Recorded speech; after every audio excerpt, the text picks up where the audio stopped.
This is a presentation of DirecTV, America's premier source for sports television. After a wild weekend at the Glen,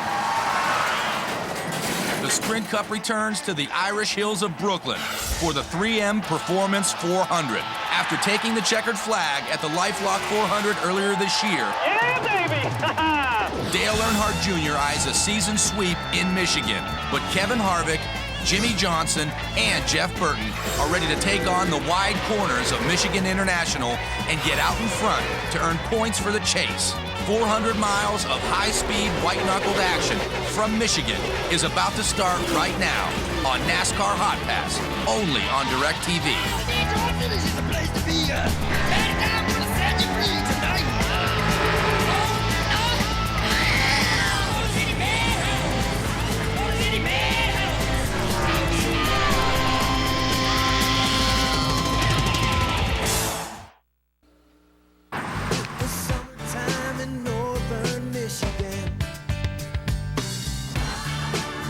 A gorgeous day in northern Michigan. They call it the Irish Hills of Michigan.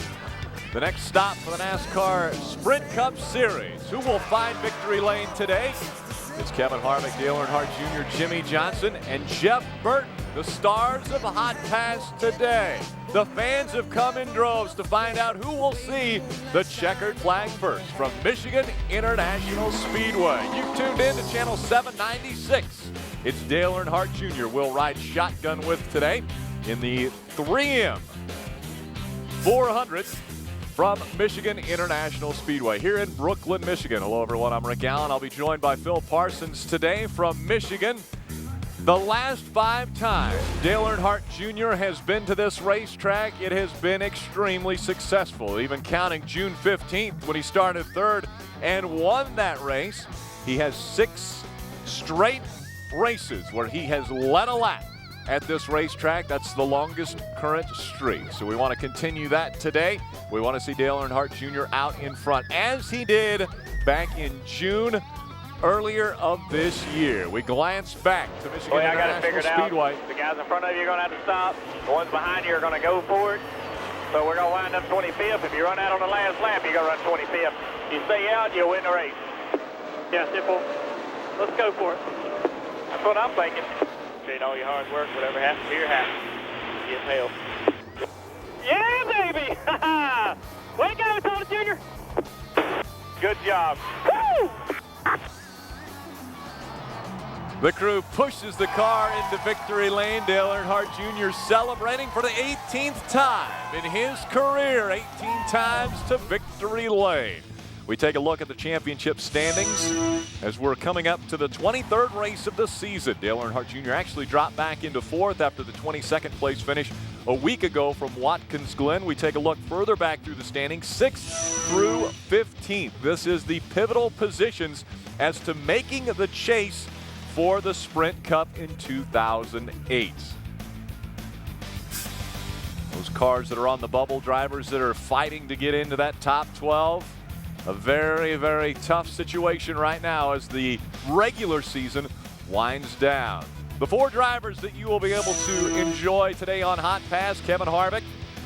Right now, if you're listening to 796, you've got Dale Earnhardt Jr. on right now. And our teammate, Jimmy Johnson, on 797, and Jeff Burton, the other RCR driver, on channel 798. Again, it's the 3M Performance 400 from Michigan International Speedway. Let's get the engines fired. We'll go for the command right now.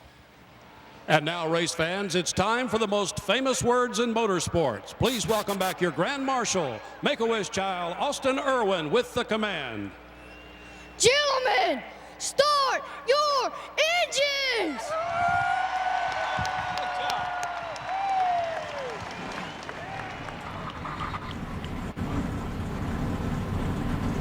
A young man giving the command. The engines are fired. 43 cars coming to life on pit road. Before Junior was introduced and sat down in that race car, he talked to our own Phil Parsons. I am standing with our driver, Dale Jr. And Dale Jr., what did it feel like driving through the tunnel here and knowing that the last time you were here, you ended up in victory lane?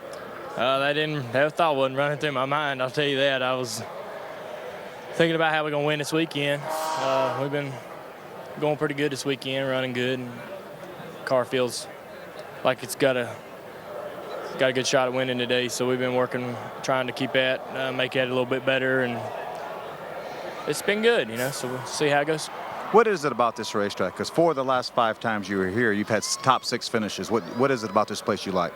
Well, I'm starting to understand the different lines, take around the corners more and more. Every time we come back, it becomes a little bit more racier. And, you know, we've just been consistent with working.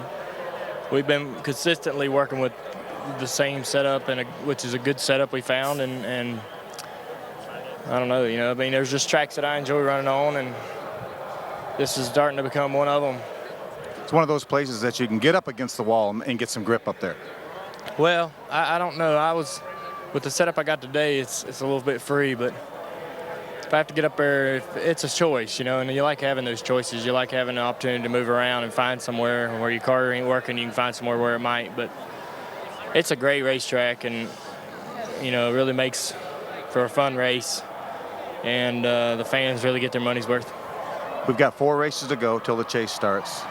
Obviously, everyone knows you get 10 bonus points for winning, and we need to get some more of those 10-point things. Yeah, I know. We're working on it, and we got a couple more opportunities. We're starting to go to a lot of racetracks we really run good at, and hopefully, good Lord will give us some good, safe race, and have a little bit of luck on our side, and make the right decisions on and off pit road on the racetrack too. So it's tough putting all these things together and making everything happen and win, but we've had good equipment. Everybody at Hendricks give us such good stuff. They work so hard. They're so proud of all their stuff and so proud of their cars and their equipment, and it shows. And it's an honor to drive them, and we do need to win some more races with them. Let's make it 2 for 2 here. Absolutely. Thanks, buddy. Yes, sir.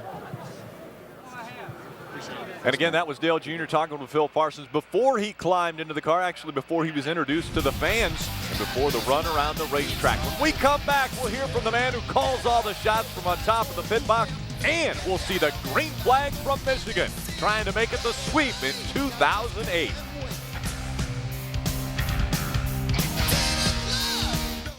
Could everyone please aim their remote at one of these slow images? Now pick a fast one.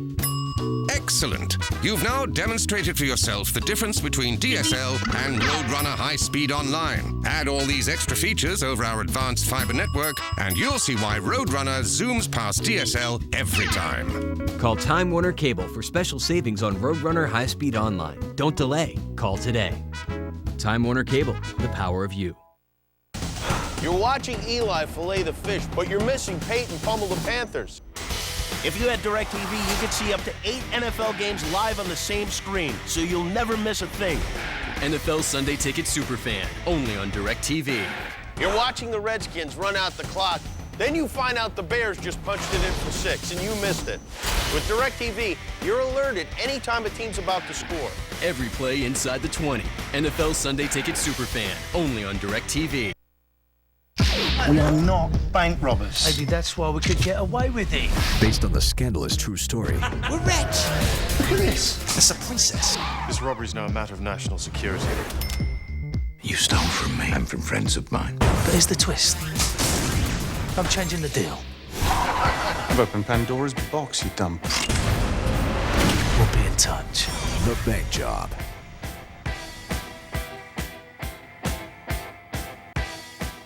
Ninth today.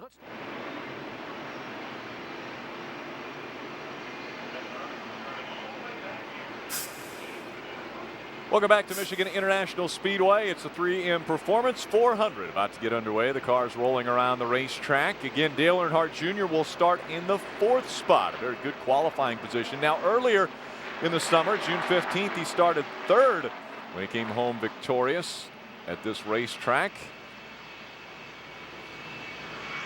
Take a look back at what took place on June 15th. Boy, I got it figured out. Yeah, simple. And you're going to go for it. Yeah, baby! Good job. Way to go, Tony Jr.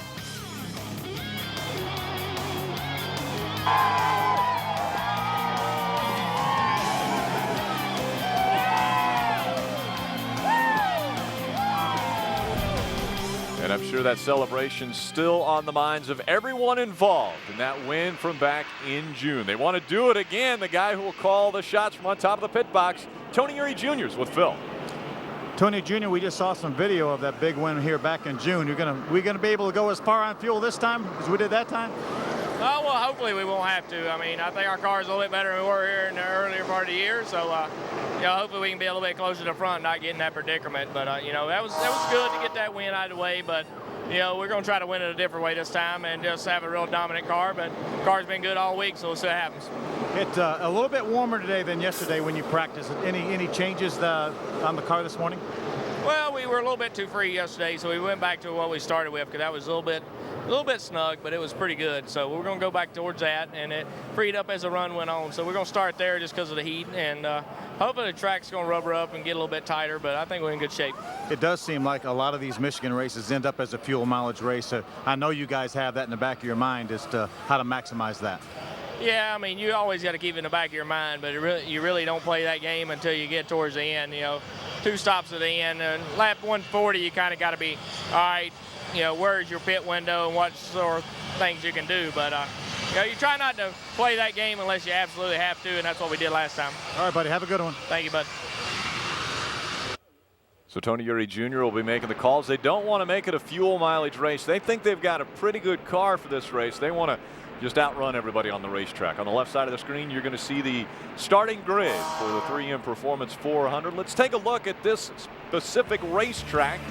Michigan International Speedway, very close to your heart, Phil. The 2-mile, 18-degree in the turns, D-shaped oval. Boy, it really is, Rick, and it almost seems like as we talked to Dale Jr. before the race, it really becomes more raceable each and every year. The racetrack loses a little bit of grip each and every year, these hard Michigan winters. And, the tires are certainly an important part of this. They do lose about 2 seconds on the racetrack with the surface we have here in Michigan. So it's extremely critical to have the right balance in the car, and that's what Tony Jr. and Dale Jr. and all the guys worked on yesterday. Taking a look at the race analysis there. A gorgeous day here in Brooklyn, Michigan. I mentioned near and dear to your heart, Phil. You're from the Detroit area, born and raised there. And we're just about, 60 miles to the west. That's home of the Stanley Cup champion Detroit Red Wings, by the way, Rick. Gorgeous days. You see the sun beating down here on the racetrack. 81 degrees. Perfect conditions for a Sunday afternoon race. Again, this is race number 23 of the 36th race season. After the 26th race, we reset. The top 12 will be then vying for the championship in the final 10 races of the season. Dale Earnhardt Jr. right now 4th in the points standings, trying to lock himself into that top 12. A good strong run here once again at Michigan International Speedway would definitely put him in that position. One of the great things obviously about NASCAR Hotpass that you tune into is communications, not only between driver and crew chief, but also spotter. We'll hear from TJ Majors. We'll also hear Tony Uri Jr., Dale Earnhardt Jr. talking strategy today. That's where the spotters will stand up on top of the press box. We'll hear a lot from coming to the green here. Tony Uri Jr. Good luck. That's TJ Majors. We're going to let him bring the field to the green flag. Brett Bodine will pull off of the racetrack. He was the one who pilots the pace car. He'll make the hard left turn as they come on to the grandstand side of this 2-mile D-shaped oval. And that will put the field in the hands of Brian Vickers, who won the pole for this race. Now we'll go to TJ. Pace car is in. All right, get ready. Get ready. Bring it.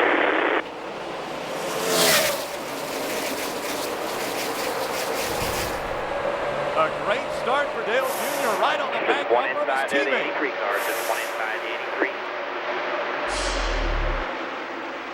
Still inside at your bumper, the 19 car. All clear, all clear, all clear.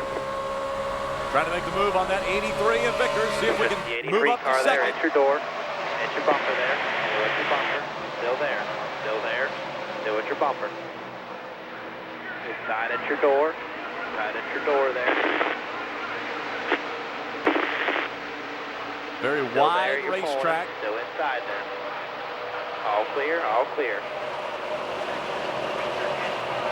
Lap number 1, we move to second, right behind our teammate, Jimmy Johnson. Looked like Brian Vickers barely had enough room to get in between Dale Jr. and Jeff Gordon, but Jeff let him in. Still clear by 3 there. You went in there and tried to use the outside. Hold away from him.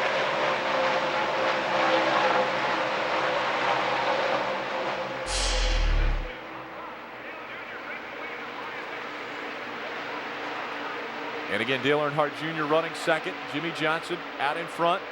Brian Vickers holds on third. Get a little freer if you want.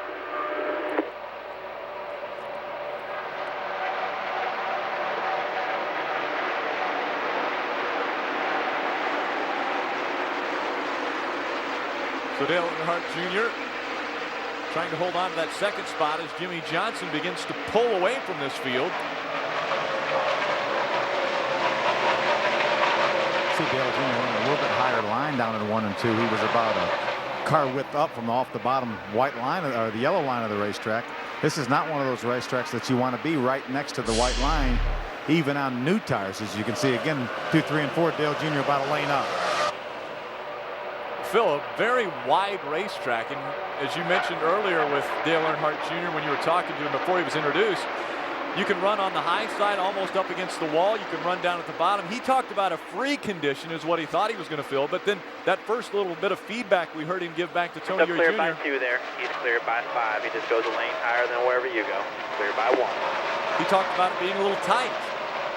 Yeah, Tony Jr. said he made some adjustments because they were a little bit too free, and Dale Jr. told me before the race that he was a little bit too free to run up there. You can see him run a little bit higher right now, so Tony Jr. snugged him up a little bit.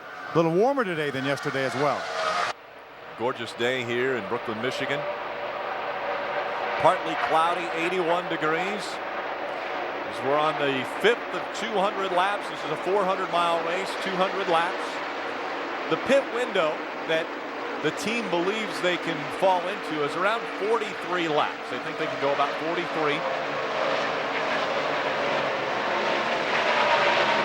One thing they didn't want to do is make it a fuel mileage race once again. They think they've got a good enough car that they can go out and race for the win here. Hey, Rick, you remember how many laps we ran in June? Well, there you go. Nobody just enough. Here. You're cleared by 5. He's cleared by 10 to the 24. I believe we went extra on that one. 203, was it? 52 laps, 104 miles. That was when Dale Jr. was shutting the car off and then coasting for a while, and then he'd fire it back up to save that fuel.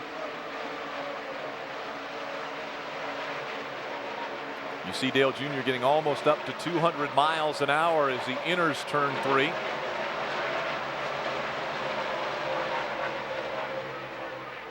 See, Dale Jr. is already up to the top of the racetrack where he was a little bit too free yesterday. Not only is he at the top of the racetrack, he's at the top of the chart as far as the last time they were by the start-finish line. Fastest lap on the racetrack for Dale Earnhardt Jr.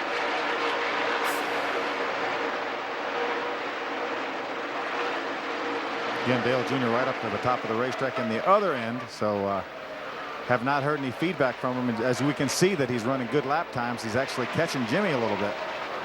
Realize it's early in the race. Normally on the top of the screen you would see the running order. We'll be getting that to you as soon as that one is working correctly for us. So right now we've pulled that out, but we're going to let you know where Dale Jr. is running. And he has closed the gap, as Phil just mentioned, with teammate Jimmy Johnson. Right on the back bumper, runs in his tire tracks on the high side of this racetrack. Early going after only 4 or 5 laps. Dale Earnhardt Jr. came on the radio and said, it's tight. You can free it up just a little bit. And here goes Dale Jr. for the lead. Still there, all clear, all clear. When he comes by the grandstand side, the fans will be on their feet cheering him on. Junior Nation. Seeing Dale Earnhardt Jr. bring that National Guard Chevrolet across the start-finish line in the lead. Rick, that's the 7th race in a row that Dale Jr. has led at least 1 lap here at Michigan. A strong race car for Dale Earnhardt Jr. in the early goings of this one. As you mentioned, 7 consecutive races led at Michigan. We'll be right back with more. Stay with us in the lower left corner. We took a poll and asked what Americans want, and unanimously they said, free gasoline. Free gasoline. Free gasoline every day. How about $2,900 in free gasoline every day? You know, I like 29. Shell is giving away $2,900 in free gasoline every day, plus thousands of other prizes. Just pick up a game card at a participating Shell station. Scratch off the gunk and go online for your chance to win. Hurry in today for your game card while supplies last.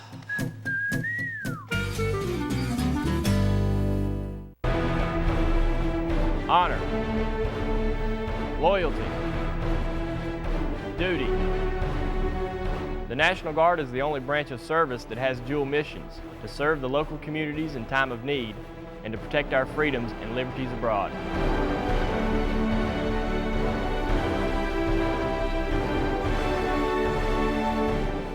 Now it's your turn to serve.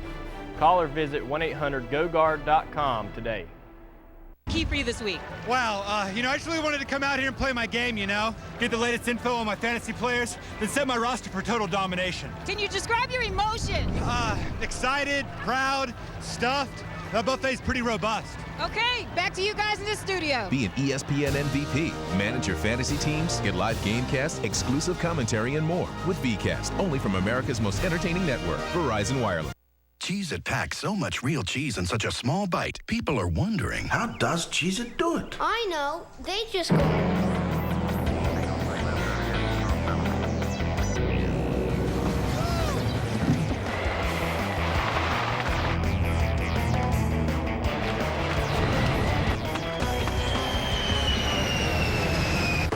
Cheez-It. Really? Lots and lots of cheese baked into little bites. Cheez-It, the big cheese.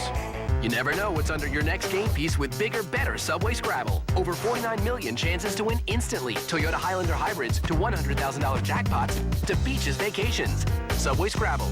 Easy to play, easy to win. Subway. Eat fresh. Welcome back. You've seen it all. From the drop of the green flag until now, where we've completed 12 laps here at Michigan International Speedway, and there is the difference between 1 and 2. Dale Earnhardt Jr. with our teammate Jimmy Johnson now running second. He's about 0.7 of a second behind us on the racetrack. Dale Jr. right up against that wall. He's talked about the car being just a bit tight at the beginning of the run, and then he came back to Tony Eury Jr. and said, guess what? It's getting a little slick now on that right rear. Yeah, that's not unusual for these cars to start out a little bit tighter and then get freer. Well, actually, it's typically goes the other direction. Usually start out a little bit free, and then they get tighter as they burn the fuel off. But we'll see if the freeness persists. Right now, Dale Jr. able to maintain the lead he's had over Jimmy Johnson. And Jimmy Johnson jumped out to a pretty good lead at the beginning of this race. Dale Jr., after clicking off some extremely good lap times, was able to reel in his teammate and then go right on by. And now he has been out in front for a handful of laps.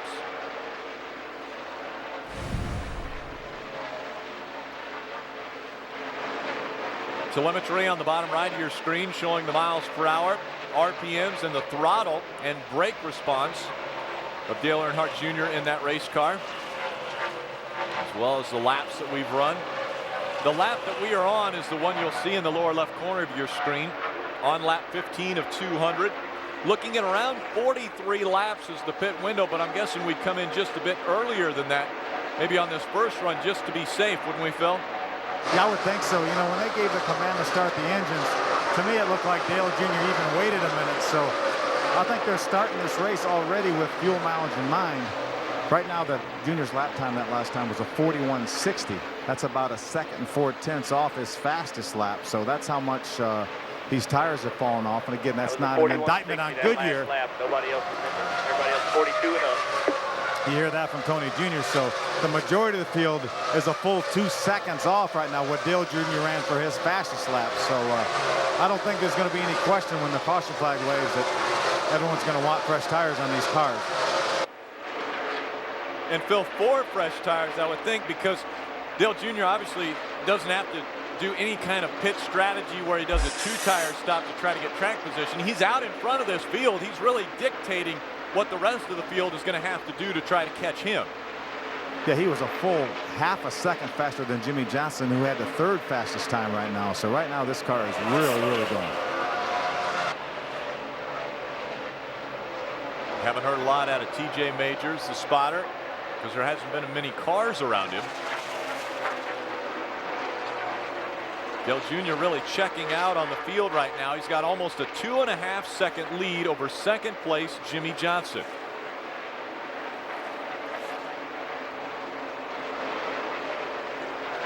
There we pull back and take a look at how much distance he has between himself and 2nd place Jimmy Johnson.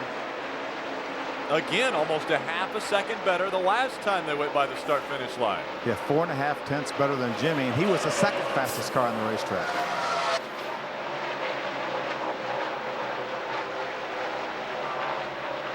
Running that high line here at Michigan International Speedway.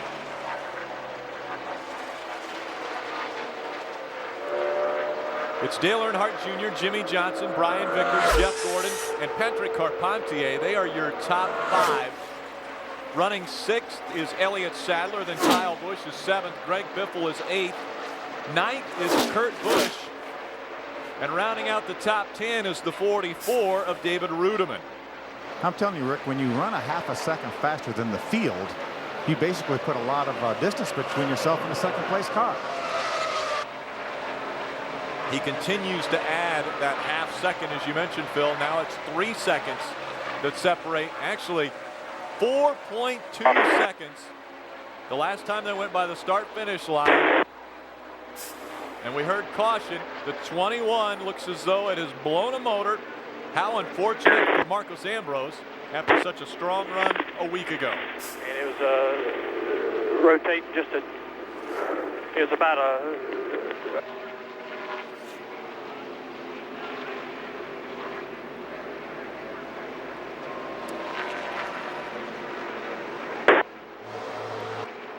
I think Dale Jr. was saying that it was rotating a little bit too much. So in other words, it's a little bit too free right now. But man, that car is so fast. Well, Phil, I was going to say, obviously, I would never claim to be a crew chief, but he's running so much faster than the field. Can adjust. I can do more adjusting for that, but it could help it turn in just a touch, like it was a little bit tight at the start, down into the center, but it's a little free off. All right. Here, Dale Jr. says a little tight into the center, and then it's a little bit too free up off the corner. So I'm sure Tony Jr. probably doesn't want to make a very major adjustment with as good as that car is right now. So he may make a little minor air pressure adjustment. So coming up on completing the 20th lap of this 200-lap race, the guys getting ready to go over the wall to do service on the 88 National Guard Chevrolet. Hearing that pit road continues to be closed. Again, the reason for this caution, the 21 of Marcos Ambrose looked as though blew a motor, and when that happens, a lot of times there is fluid that is put down on the racetrack. So the NASCAR officials and the track officials will get out and make sure that there is no fluid on the racetrack, and if there is, they'll dry it off. But until they get pit road clear and open, looks as though the field will stay on the racetrack. We'll be back with more racing and the pit stop right after this. Football. Order ESPN Game Plan today. Congratulations. You knew a lot about this car. I did my research on cars.com. Seriously, their consumer reviews and dealer locator really helps. Feels pretty good, doesn't it? Yeah, it does. Yeah. Plus, now I don't have to use Plan B. What's Plan B? I was gonna have a witch doctor shrink your head if you didn't give me what I wanted. Hey, Jay, can I take off? I got a tiny head. Yeah, sure, go ahead. Sorry about that. I should get him out of here. Right.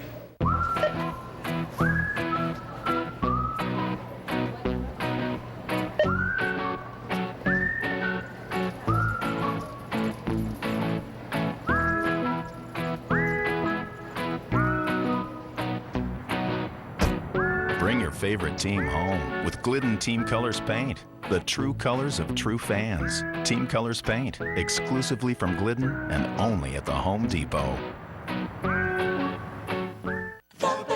Brought to you by Radio Shack. At Radio Shack, a helpful associate suggested a wireless network to stop my family from fighting over the computer. New laptops, plus a printer and router, create a sharing spirit, which emanates from our home, making it a place where all walks of life come together in harmony. And it all began with the help I got at Radio Shack. Now that's doing stuff. Get free real-time traffic updates with all Navigon GPS receivers starting at $149.99. No driver ever won a race without help. No owner ever won a championship without a great team. Now the NASCAR Foundation needs help from its greatest team member, you. On September 11th, we're inviting all race fans to the track to support the NASCAR Foundation's annual Blood and Marrow Drive. Help us earn the greatest victory of all. Saving a life. For more information, visit NASCAR.com/foundation. Welcome back. One of the many qualities of NASCAR Hotpass is you see everything from the drop of the green flag all the way to the dropping of the checkered flag at the end of this race. So you haven't missed a thing. They've been rolling around the racetrack. They have not been on pit road. They are trying to clean pit road off right now. There was some fluid put down on pit road, and so the service vehicles have been making their way down there, putting the speedy dry on that, and they will clean that off. They'll continue to clean this racetrack, getting it ready. Interactive channel here at NASCAR Hotpass. You can email us any questions that you have during this broadcast at hotpass@directtv.com. Make sure to include your name and address and hometown. Actually, we don't need your address so much as we do need the hometown, just to clarify who is sending those emails in to us and questions. We'll try to fire the answers off right back at you. And right now, Dale Earnhardt Jr. leading his teammate around Michigan International Speedway, continuing to lead laps. Not only is there 5 bonus points for leading a lap, but if you lead the most laps, it's 5 more bonus points. So all this time out in front of the field, Dale Earnhardt Jr.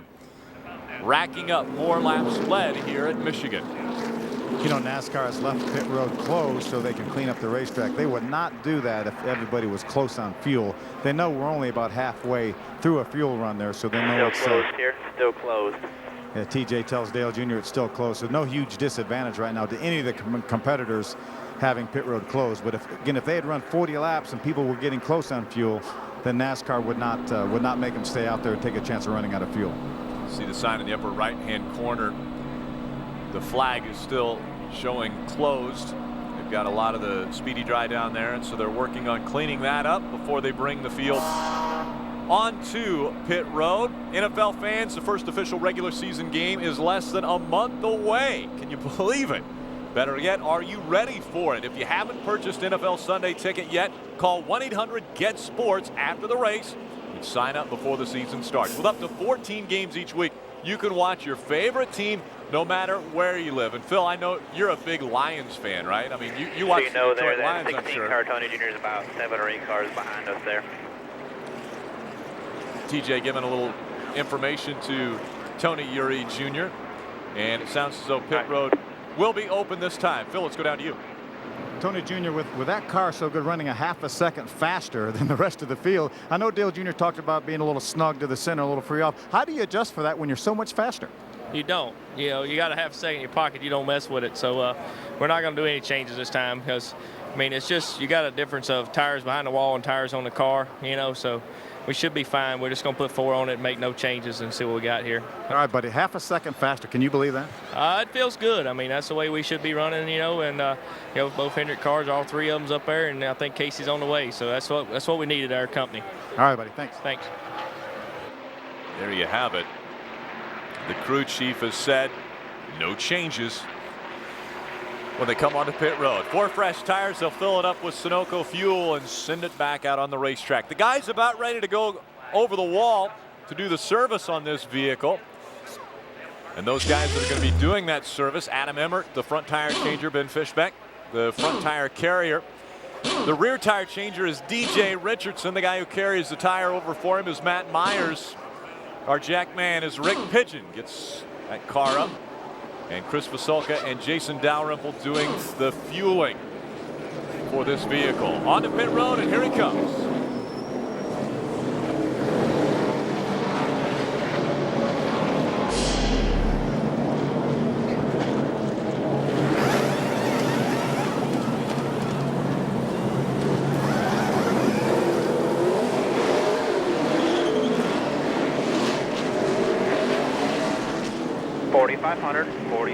You're all clear. 4,500 there. 4,500 to the cone. All clear.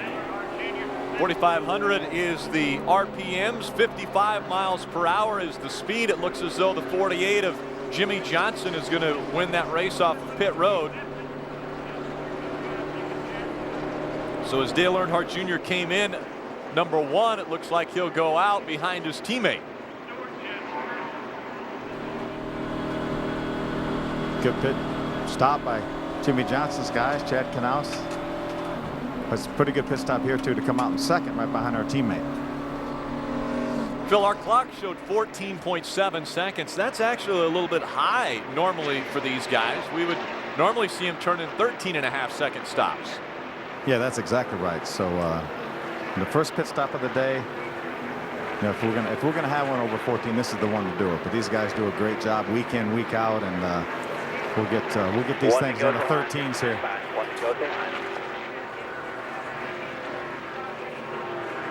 Looked as though they also allowed the number 83 Red Bull car of Brian Vickers in front of Dale Jr.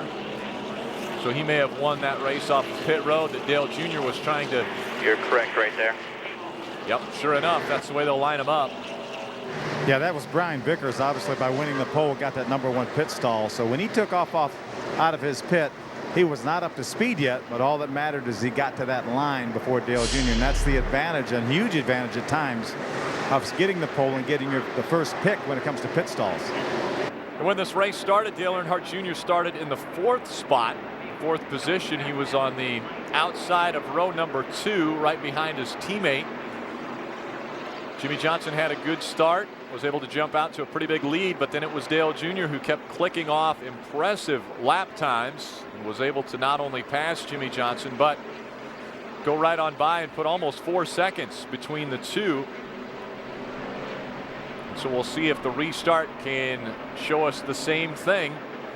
Here's we're about to go back to racing on lap number 26.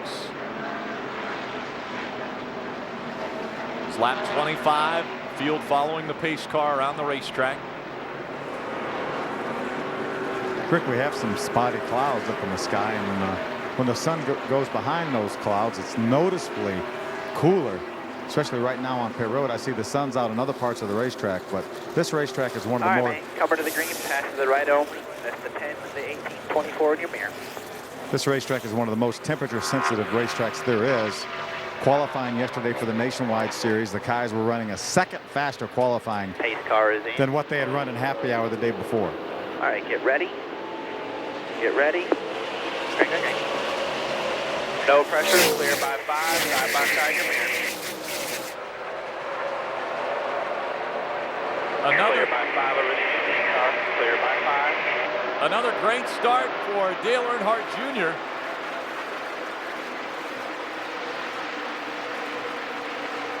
All over the back bumper of Brian Vickers as they go down the backstretch. Still clear by 3. Still clear by 3. Remember, it took a few laps before the 88 car was really fast. See what happens this time around in these new tires. A little smoke coming out there. It looked like maybe going through some of the speedy drive for that 48 of Jimmy Johnson. Sure, clear by 3. He's clear by 12 to the 24. The 18 has closed in on our back bumper. That's point leader Kyle Busch. There's a good run. Jimmy Johnson pulling away from Brian Vickers, and we're able to reel in Vickers going through 1 and 2. We got a report that Kyle Busch was complaining about being too tight. He needed to be freed up on that first pit stop.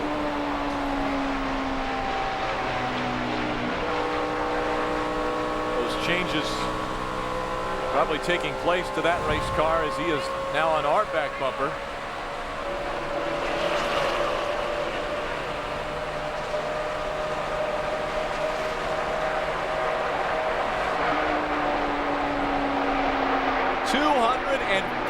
miles an hour, Phil, when he went into turn number 1 on those fresh tires. Yeah, very high-speed racetrack and not banked all that much when you get down there. Out there, enter your door. Still there. Still outside there. Enter your door. Still there. Still outside there. All clear. All clear. Clear by 2. There's the pass, moving up to second. Dale Jr. talked about that car running just a little bit warmer than he was hoping. 220 on the water, 240, 245 on the oil. A couple cars we're talking about, they had either hot dog wrappers or some paper on the front end of their race cars, and so they had to clean that off when they came on the pit road. Still clear by 5, side by side back there, no pressure at all.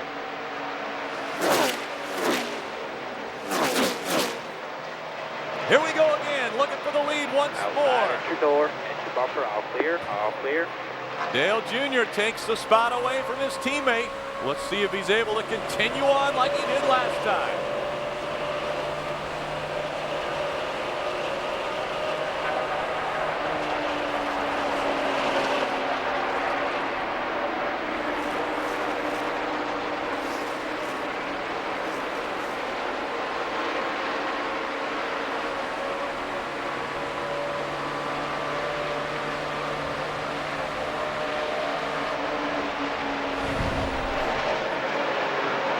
Kyle Busch running toward the bottom of the racetrack. There's a battle for second now. Kyle Busch trying to get in front of that 48 of Jimmy Johnson.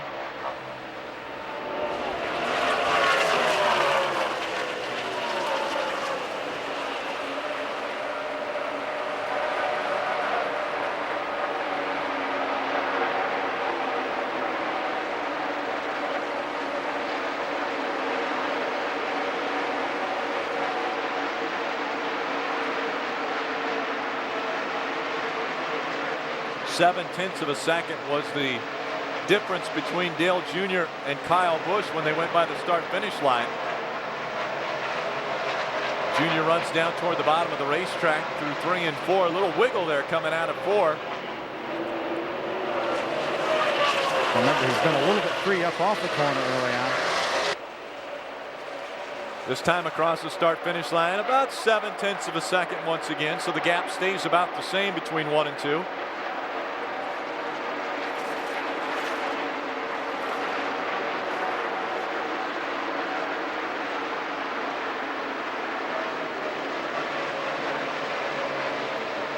This race car, the same one that they ran at Lowe's Motor Speedway earlier this year. Dale Earnhardt Jr. had such a strong run there. Led 76 laps. Still clear by 3 there. He's running the bottom the whole way around.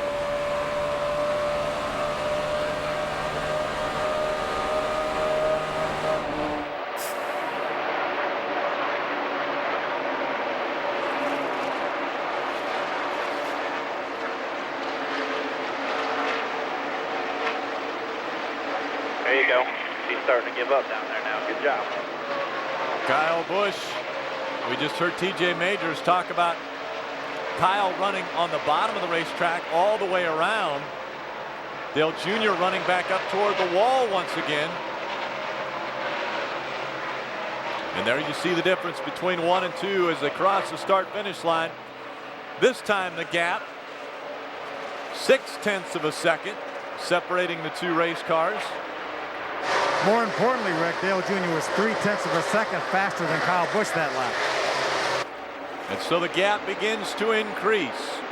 A couple spots back, the 16 of Greg Biffle is complaining about a loose race car. Might be the first time we've ever heard that.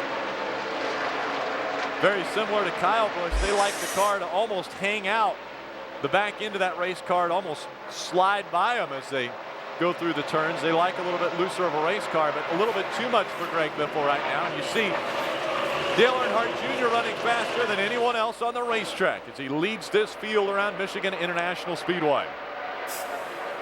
Saw the 99 car of Carl Edwards. He just got by Jimmy Johnson to take over the 4th spot. And remember, we got a report early on that this car was very, very comfortable, and he really liked it. So Carl Edwards could be a car on the move. making the move toward the front, but he's 2.6 seconds behind our car. Dale Earnhardt Jr. out in front. We took a poll and asked what Americans want, and unanimously they said, free gasoline. Free gasoline. Free gasoline every day. How about $2,900 in free gasoline every day? You know I like 29. Shell is giving away $2,900 in free gasoline every day, plus thousands of other prizes. Just pick up a game card at a participating Shell station. Scratch off the gunk and go online for your chance to win. Hurry in today for your game card while supplies last.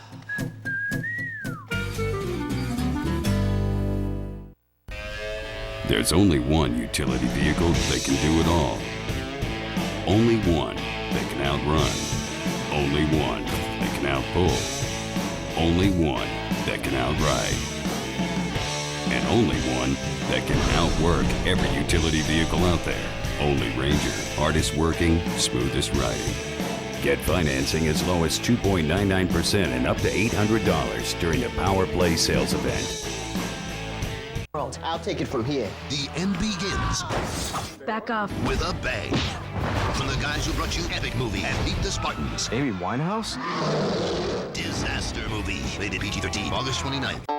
Legend has it, Rocky Mountain miners knew how to celebrate with get-togethers called banquets. Their beer, Coors. They called it banquet beer. Brewed with Rocky Mountain water and only the best high country barley for a full flavored taste. Savored by generations since 1873. Times have changed. Coors never will. Coors, the banquet beer.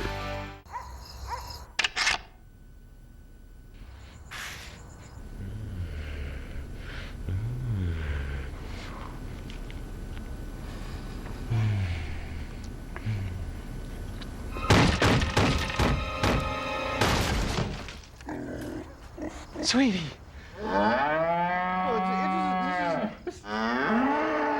New cheesy bacon tender crisp. Chicken so good you'll cheat on beef. Only at BK.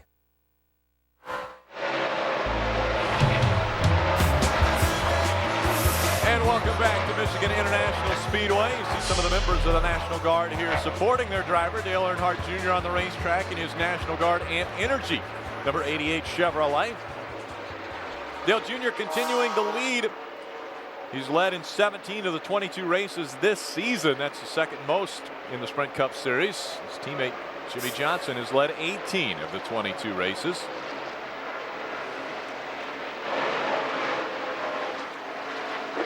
I got a big problem. Not good. All right. The water temp is at 260. Oil temp 300. All right.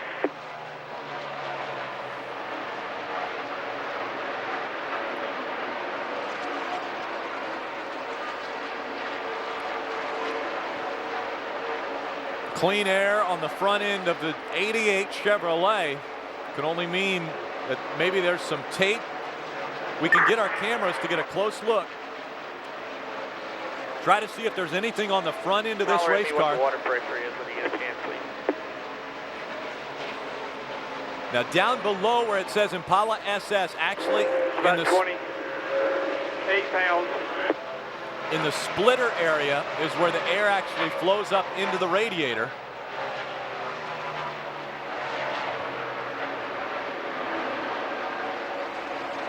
I know it's difficult to see through the fence, but got to see if there's something restricting that airflow, Phil. Yeah, the guys would like to see that. Another close-up shot if we could. Take another close look here. Again, it's just below. It's in the splitter area where the air comes up. We get a close look here. It looks like there might be something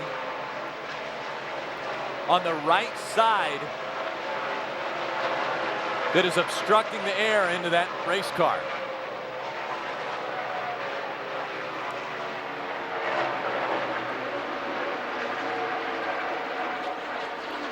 Phil, is this a situation where you back off and you let your teammate or somebody in front of you and see if you can mess up the air a little bit? Well, that's one thing. Carl Edwards did that yesterday. He had a piece of paper on his grill in the nationwide race, and he actually ran up on Kenny Wallace and actually blew that piece off. There's another shot.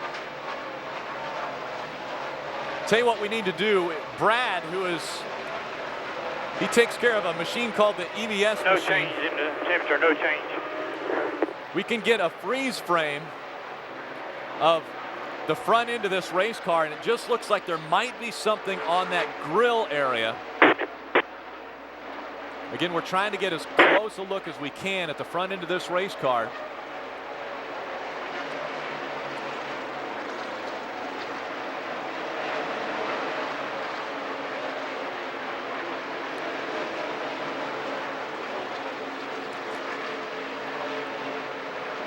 Right before he gets, yeah, I think there's some debris on the front end of that race car, Phil.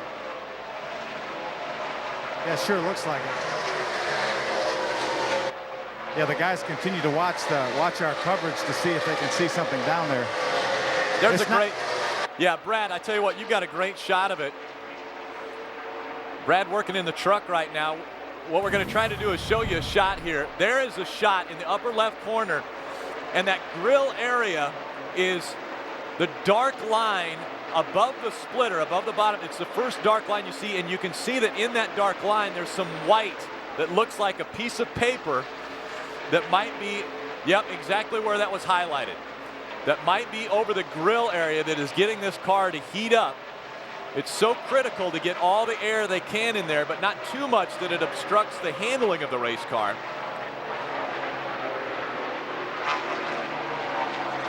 Great shots, guys. Great camera angles. We appreciate that. Paulie and everybody doing an awesome job on cameras giving us those shots. Yeah, you can see the guys huddled around the monitors trying to discern whether there was something on there or not.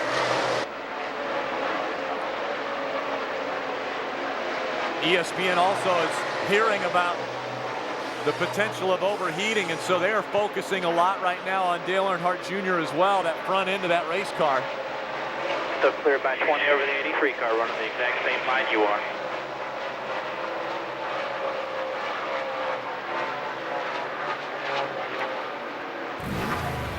Here, take another look. This is the area, and we've blown it up. We've tried to blow it up in that one area that they're talking about. Right on their grill, it looks as though there's some paper or some debris that is over that grill area, limiting the amount of air going into that race car to try to cool it down. Again, Junior has talked about this being a very big problem. Water temperature 260, oil temperature 300. Looks like a piece of trash on the right.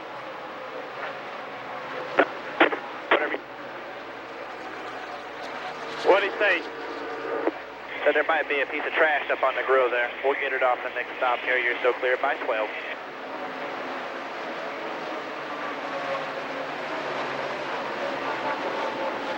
Great job by our camera guys to give Tony Jr. and all his guys a chance to look at that. Another look. That line underneath where it says Impala all the way down in the splitter area, that should be a dark line all the way across, but you can see it looks like a small piece of paper has gotten on there, and it could be a hot dog wrapper. Who knows? Hopefully we'll make it all the way around to find out when he comes back down on pit road. We'll be right back with more here on Hotpass.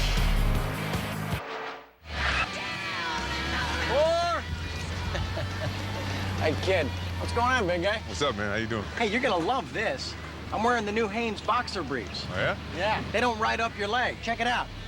Yo.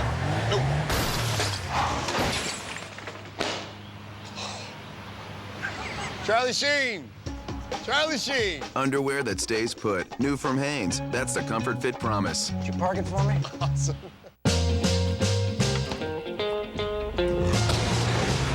Boom, boom, boom, boom. Boom, boom, boom, boom. You knocked me out. Right off of my feet. Boom, boom, boom.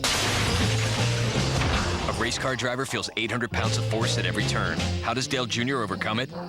Energy Focused Control. Amp yourself. Sweet mother.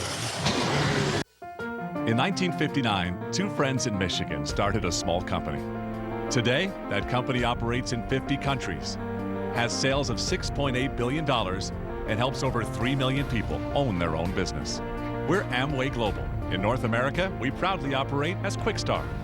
We're a health and beauty leader with more than 450 products and 700 patents. And we're a company that continues to grow. Now you know. To learn more, contact your Quickstar independent business owner.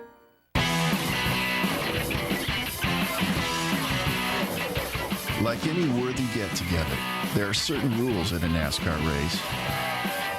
Rule number 1. Be exactly who you are, no matter who you are. Rule number 2. Refer to rule number 1.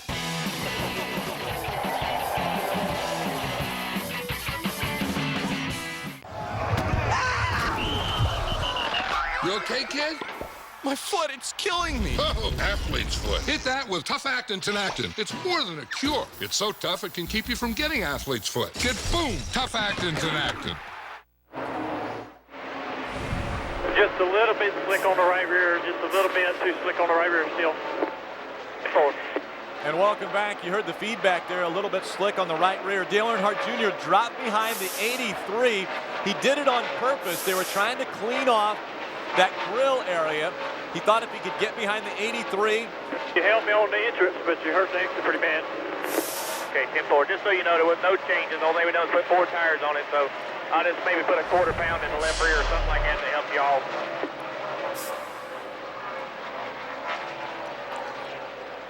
Dale Jr. ducked in behind the 83. It changed the air on the front end of that car, and that enabled that piece of trash that was on the front end to 230. remove itself. Now he's talking about the temps. We were running 220 earlier, so that's a good deal.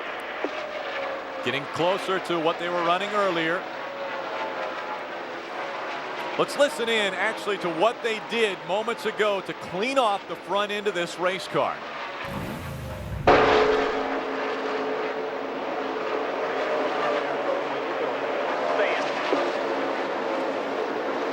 Work on the right side of the lower grill, June-Bug. Right side lower.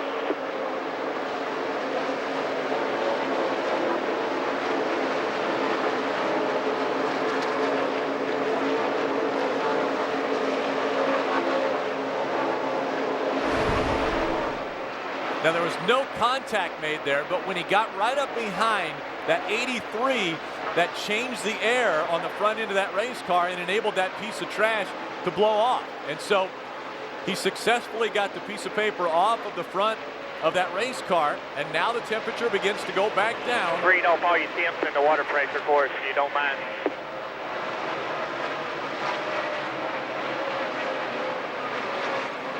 It creates such a low pressure when you get it behind the car like that, and the paper just dropped. The air is so turbulent back there. 230 water, 260 oil, 15 pounds of water pressure. And remember, Rick, we had 260 degrees water temperature. 10-4, thank you. 300 degrees oil temperature when that piece of debris was on the grill. And before that, it was running 220 degrees. So right now we're within 10 degrees of essentially normal.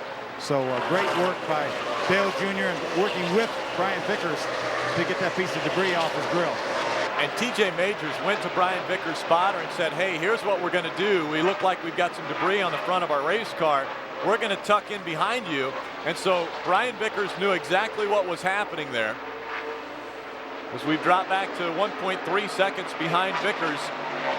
The car a little bit too loose right now. Over the 99, from the middle of the track in 1 and 2, middle of track 3 and 4. We talked about that 99, very strong performance by him today. He's running third right now. Then it's Kyle Busch in fourth. Greg Biffle has moved up into the 5th spot. Our teammate Jeff Gordon runs 6th. 7th is our other teammate Jimmy Johnson. Elliott Sadler runs 8th. Kurt Busch is 9th. And Patrick Carpentier rounding out the top 10.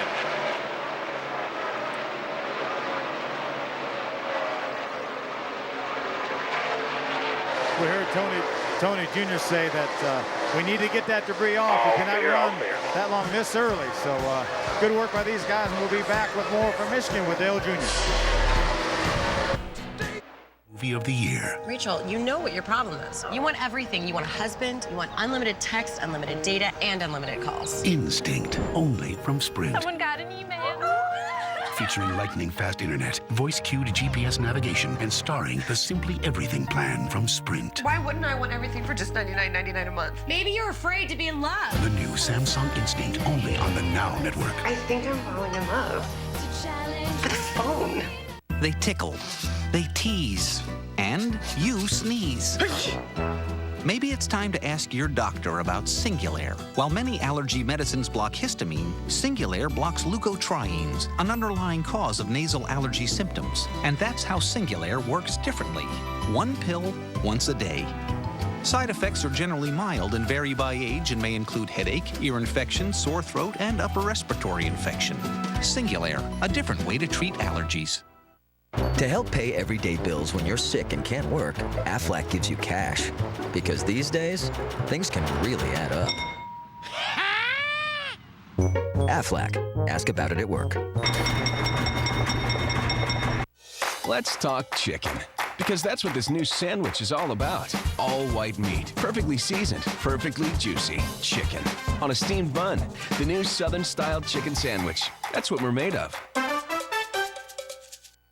We go through slumps, like everyone else. And when things start going bad like that, sometimes the best thing to do, watch the tape. Now look right here, your shoulder, you're dipping it. Really? What concerns me is this motion here. Yeah, but my posture's good, isn't it?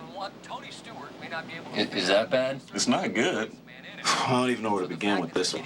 Yeah, that was a poor effort. Eventually, the great ones always figure it out. Things obviously are neck and neck in potential to lead changes by the day. I'm embarrassed. College football lives here. Catch up to 12 out-of-market games every Saturday with the ESPN Game Plan pay-per-view package. To order, call your pay-per-view provider. Welcome back to Michigan International Speedway. It's race 23 of the 2008 season, the 3M Performance 400. Right now, Dale Earnhardt Jr. running in the second spot behind Brian Vickers, who took over the lead when Dale Earnhardt Jr. backed off the throttle to get a piece of debris off the front end of his race car. You see the running order at the top of the screen. Those in red are just outside the top 12 as far as the chase.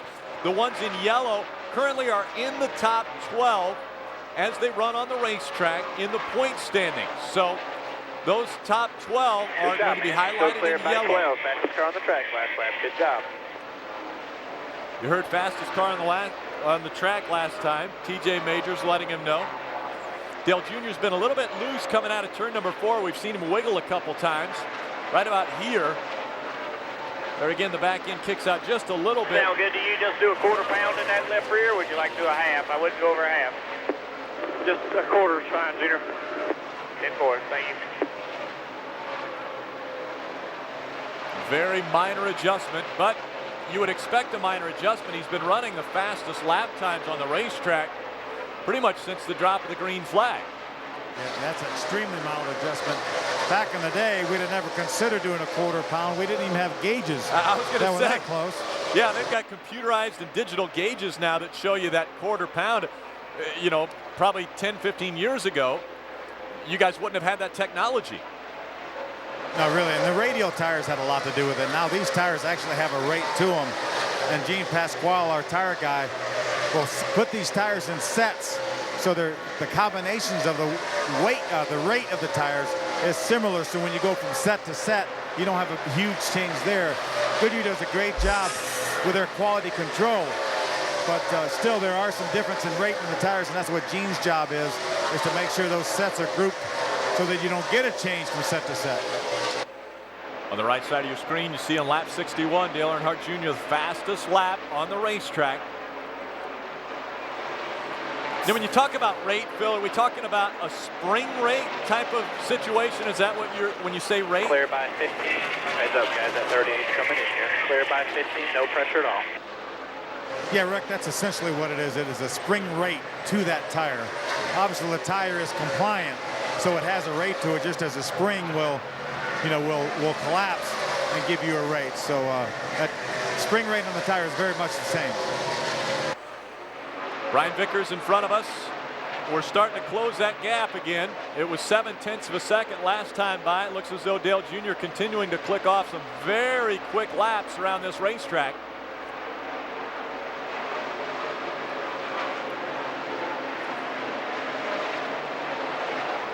Just a heads up there, Tony Jr. 83, set lap 66. Working lap 63 here at the line. We're going to pit on 65, 2 laps.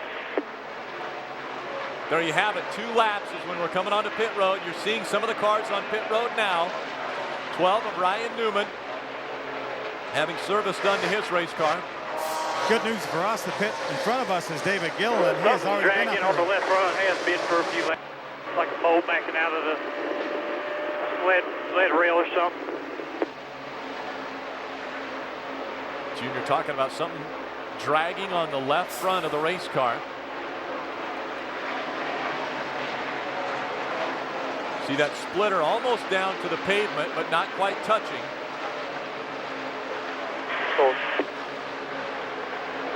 Pit next time by.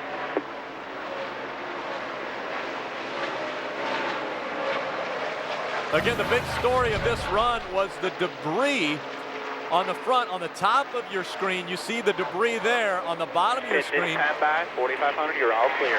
you see no debris on that race car. And that was the big story as the temperatures escalated to 260 and 300, water temperature and oil temperature. And now here they come onto pit road. A green flag stop for the National Guard team.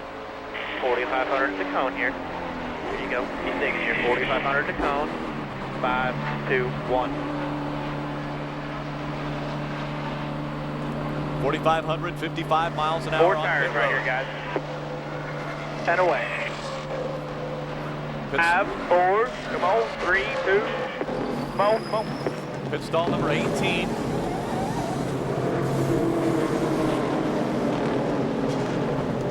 Behind us is an opening. Just in front of us is where David Gilliland would be pitting. Go, go, go, go. Go to the wall, go to the wall. And that's more like it. 4,500, no pressure at home. 4,500 there. seconds. 4,500 to the cone. Blend off of 2. 4,500. All clear, blend off of 2. A great stop by the over-the-wall crew. 1 car outside there. Be all clear when you get over there. Blend off of 2. You'll be all clear when you get there.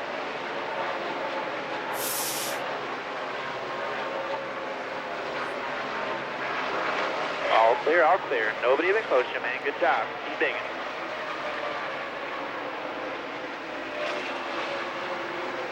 Careful, these guys slowing up here in the corner. Probably going to be some more pits. Inside, all clear, all clear.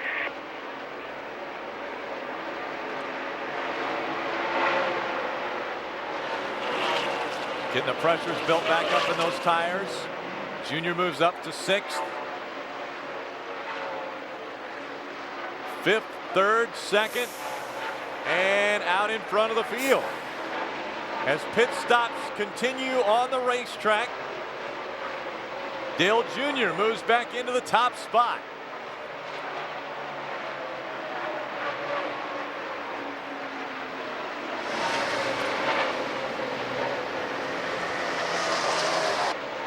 We heard Kyle Busch came onto pit road and had a 13 flat pit stop. So just a tick better than the National Guard guys, but 0.2 of a second. The difference on pit road. Dale Earnhardt Jr. had over 2 You're going to be the seconds leader by on about the 4 racetrack. to 5 seconds, but Yeah, there's a lot to how Dale Jr. gets to pit road, Rick, and then squeezes as much as he can out of the pit road speed.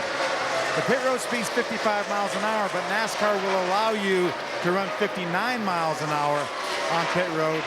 And Dale Jr. will know what that tack reading is on his tack. don't watch your air pressure, Tony Jr. Backing the mouth too much in these stands here. Sitting there in the sun. Oh man, tires, they get too spongy. All right. But Dale Jr. will know what RPM he can come down pit road, and then exiting pit road the same thing till he gets to the last speed line. But if Dale Jr. comes up with a big lead here after this run of pit stop, the pit crew is going to get a lot of credit, but we're going to have to give some to Dale Jr. too. Excellent job by Dale Earnhardt Jr. right now. 2.5 second lead over the 99 of Carl Edwards. That is 1 and 2 on the racetrack. Brian Vickers is third at 3.6 seconds back. Greg Biffle runs fourth, almost 5 seconds back. Everything's Kyle Busch getting is looser fifth. and looser. Look, he ain't got no right front end. Real loose in, real loose off on this set. The tires feel like we're way down. All right. Dale Jr. talking about the tires sitting out in the sun on pit road, and so wanted to make sure that all the tire pressures are right when they put them on the car. We'll be right back with more from Michigan after this.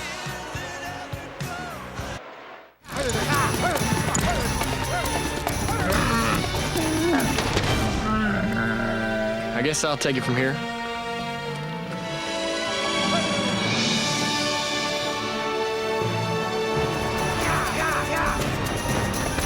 Just don't leak any fluid on me. The inside of a race car can feel as hot as the Sahara. How does Dale Jr. overcome it? Energy Focus Control. Amp yourself. I got some breath mints if you want them. I'm just saying. Did you know it is nearly impossible to get attacked by a shark in your own living room? So please, stay in and watch a movie. Life is hard. Pay-per-view is easy.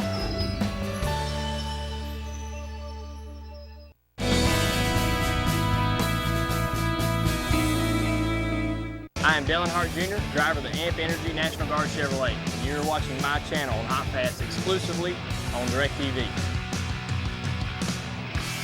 League with ESPN MVP exclusively from Verizon Wireless. Manage your fantasy teams and be entered for a chance to meet and compete against Matt Berry in a fantasy league. Download now or mail in to enter. Text fantasy to 3776 to learn more. We took a poll and asked what Americans want, and unanimously they said, free gasoline. Free gasoline. Free gasoline every day. How about $2,900 in free gasoline every day? You know I like 29. Shell is giving away $2,900 in free gasoline every day, plus thousands of other prizes. Just pick up a game card at a participating Shell station. Scratch off the gunk and go online for your chance to win. Hurry in today for your game card while supplies last.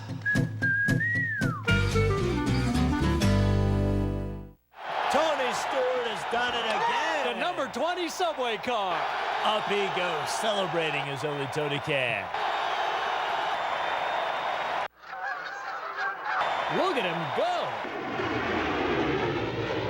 Where does he get his energy? The delicious sweet onion chicken teriyaki and the gotta have it Subway Club. It's what keeps Tony Stewart going. Subway, race hard, eat fresh. Huh.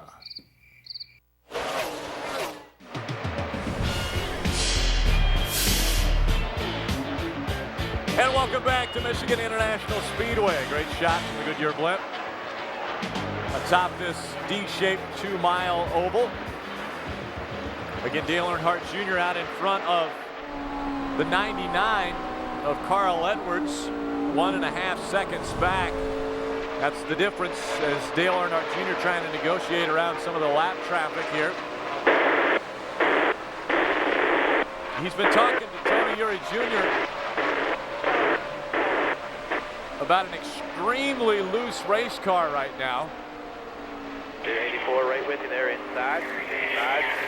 The 99 trying to come with him there. One back. Looking inside there. Big clear behind him. It was very evident right there as Dale Jr. had his hands full, and that enabled the 99 to get by and take the lead away from Dale Jr. Yeah, Dale Jr. was talking to Tony Jr. Said the car is really loose now all the way through the corner. Before it was just a little bit free up off the corner, but now it's really loose all the way through the corner. 00 car has got the 83 trying to go with him. Big hole behind those two. 83's with you now. Still inside there by himself.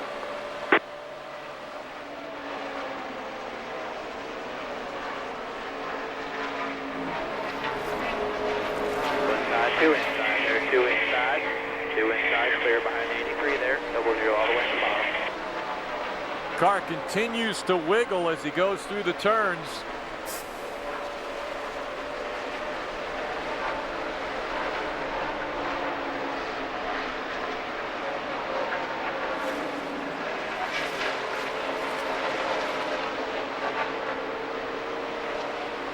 Now, Phil, with as loose a race car as Dale Jr. is fighting right now, is the middle of the racetrack the best for him to run? Well, it all depends on where the grip is, and that's what Dale Jr. will look for now is the grip. Obviously, he got where he was too free up on the high side of the racetrack, so it would not surprise me to see Dale Jr. move back down in the middle. He knows that Carl Edwards is running well through the middle of the racetrack, so he's going to go down there and he's going to search all around, see where he can find a little bit of grip, and maybe where the racetrack will tighten that car up.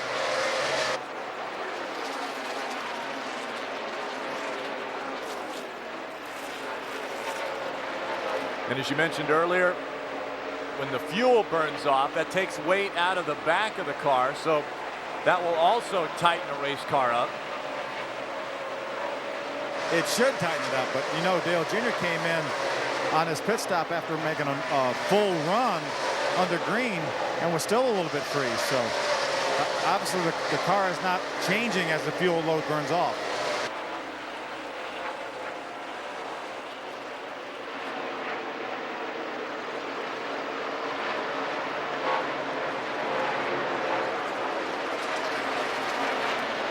Dale Jr. has dropped back to the 3rd spot and in jeopardy of losing that position to the 16 of Greg Biffle. So as good as the race car was the first 2 runs on this 3rd leg of the race, Cleared by 8 to the 8. Dale Jr. fighting a very loose race car. He has to slow it way down when he goes into turn 3.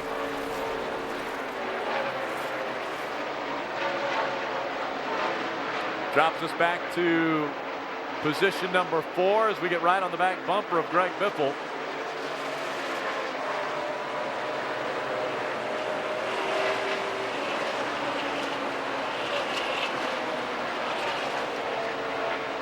Getting some great shots being provided by Goodyear.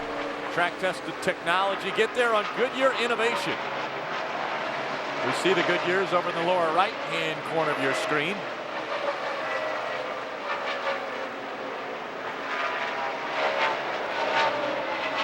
Again, our tire specialist, Gene Pasquale, will be working on that tire pressure to make sure everything is correct, Phil. Yeah, that particular set right there, just a moment ago, Rick, Gene and the guys rolled those tires out of the shade into the sun. So they want those tires to grow as much as the sun will allow them to grow. And then when Gene adjusts the air pressure, they may be a little closer to operating temperatures because they've already grown a little bit in the sunshine. Want to take a look at just a few moments ago. Dale Earnhardt Jr. running on the very top of the racetrack. Look at how sideways that race car is. Good save there by Dale Earnhardt Jr. Again, coming out of 4, that is where it seems to be the loosest.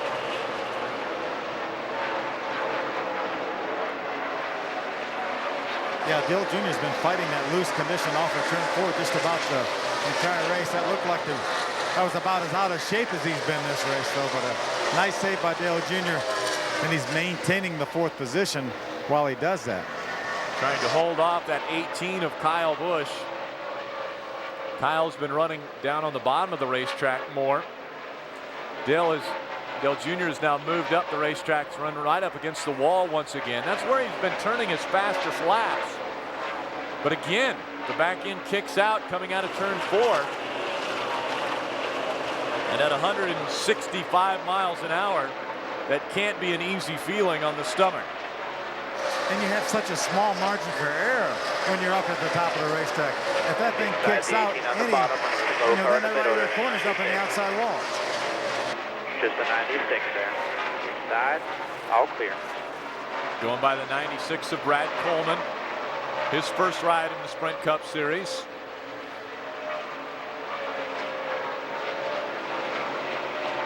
Kyle Busch down in the bottom of the racetrack. Here comes our teammate, Jeff Gordon.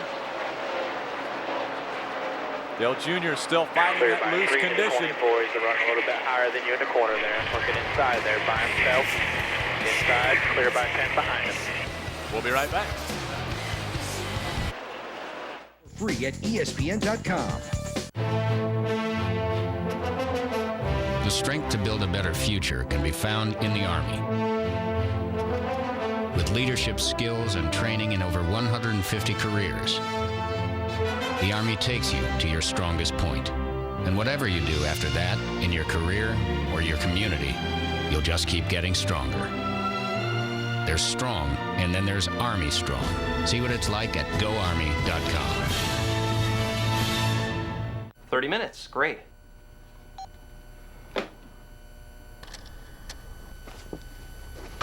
Hey, Domino's. Hey. Guess what I did with my 30 minutes? 30-minute abs? Uh-huh. Domino's, you got 30 minutes. Here it comes. The Domino's NASCAR meal deal. You got a large one-topping pizza. You got your choice of chicken. You got 2 20-ounce bottles of Coke Zero. You got it all for $19.99. Domino's. You got 30 minutes. Since you guys taught me to drive, I'm gonna teach you to wrestle. This is a body slam. Not bad. These guys are phenomenal. Start every day with Gillette Fusion Power Phenom. With Gillette's most comfortable shave, you'll feel phenomenal. No, man! Gillette Fusion Power Phenom, the only razor used by the Gillette Young Guns. For even more comfort, use Gillette Fusion Hydrogel. Comfortable? All right!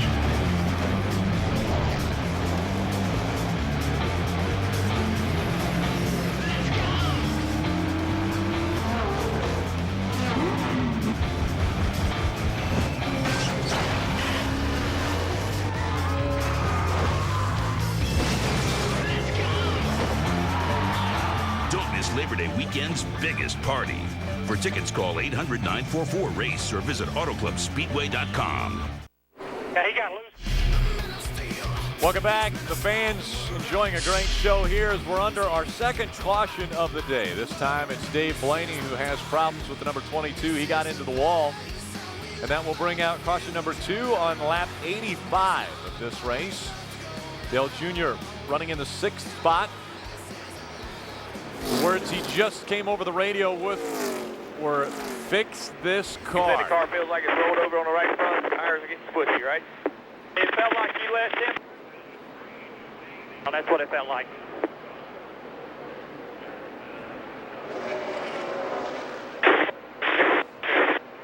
Get on it.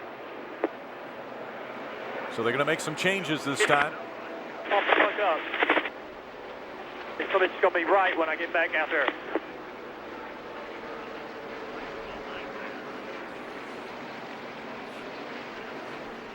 We're hearing that it's been asked for and given back to the teams. You should see the replay in the upper right corner of Dave Blaney.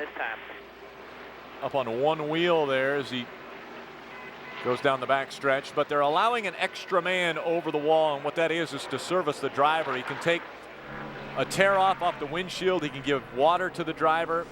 It's a little bit warmer here today than we're used to seeing in Michigan. Yeah, that's typically done when we're about halfway through the race, and right now we're just a little bit shy of halfway. So, you know, this 4,500 here. NASCAR knows that it may be 40-some laps before these guys are on pit road again. So they're going to go ahead and give him the extra man right now. Here comes the field on to pit road. Go on, TJ. Right here. You're 10 away. Right around at 16. Come on. 5, 4, 3. Come on.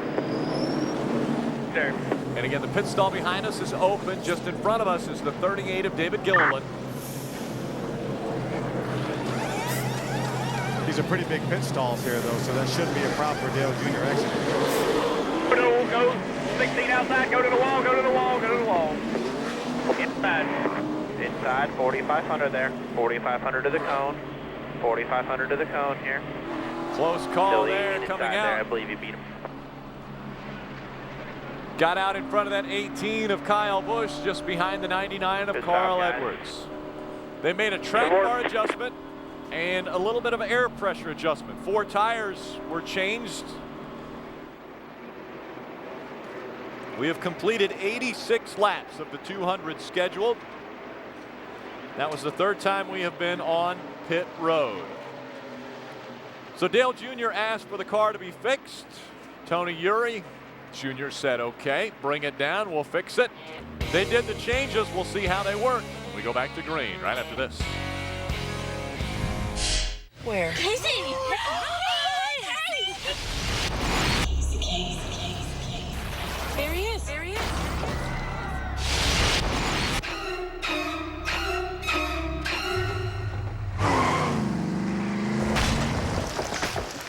Even the best drivers could use accident forgiveness. Part of your choice auto insurance. Only from Allstate. Are you in good hands? Hey! Is there anything we could do to help? Anything. You style chest hair here? No. Too bad. Ow! I'm sorry. Excuse me, I need to be there. Did you just come out here? Excuse me. I'm here for the stylist position.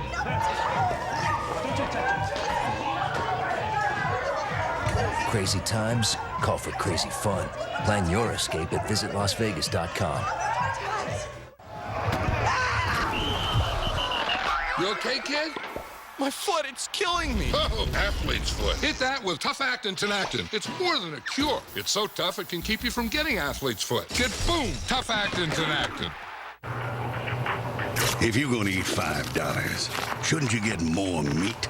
Quiznos large deli favorite sandwiches are just $5. Try the new large 5-meat stack. 5 meats, $5. Quiznos. Race fans, log on to NASCAR.com and see how you can customize your own driver apparel items. Only at the NASCAR.com Superstore, the official online store of NASCAR. Left rear, right front is 3 pounds up, right rear is 6 pounds up. So you got 2 pounds going to the right rear if the car was loose. Well, I wasn't so damn loose if the air pressures weren't a problem. What do you think it was? What y'all sitting there thinking?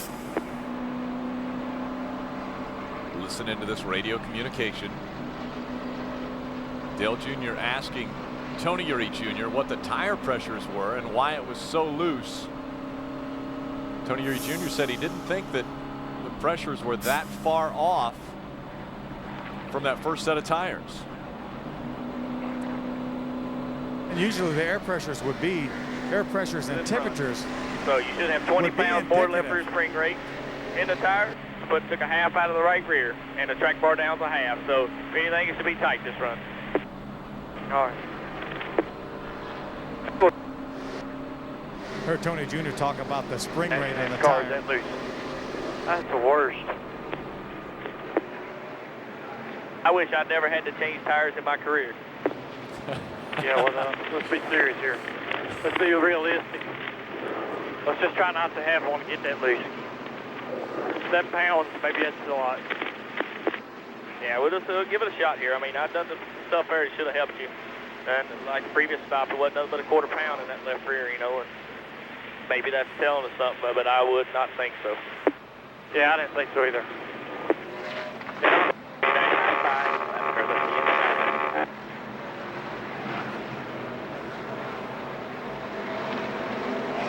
You and TJ were talking over each other's screen this time by. Simple.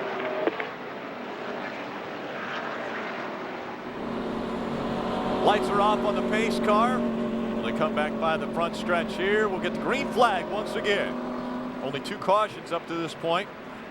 Marcos Ambrose, engine blowing on that race car. And right only at the 18 and the 17 and the Blaney, the most recent victim, as he had an accident on the backstretch. We're about to go back to green flag racing. Cars in there. Get ready. Get ready. Break again. Clear by 1. Clear by 1. Still slow cars on the inside there. All clear, all clear. Inside the 18 car by himself and the whole floor behind him there. All clear, all clear.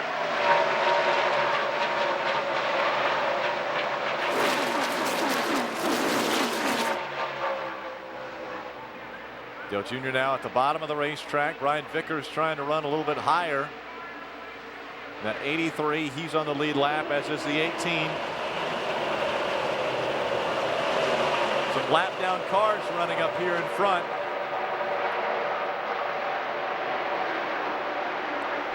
Seven of Robbie Gordon, the 84 of A.J. Allmendinger. They're up in front of us, but they are a lap down to the field. Smoke coming out of the 48 of Jimmy Johnson. We hope it's just tire rub.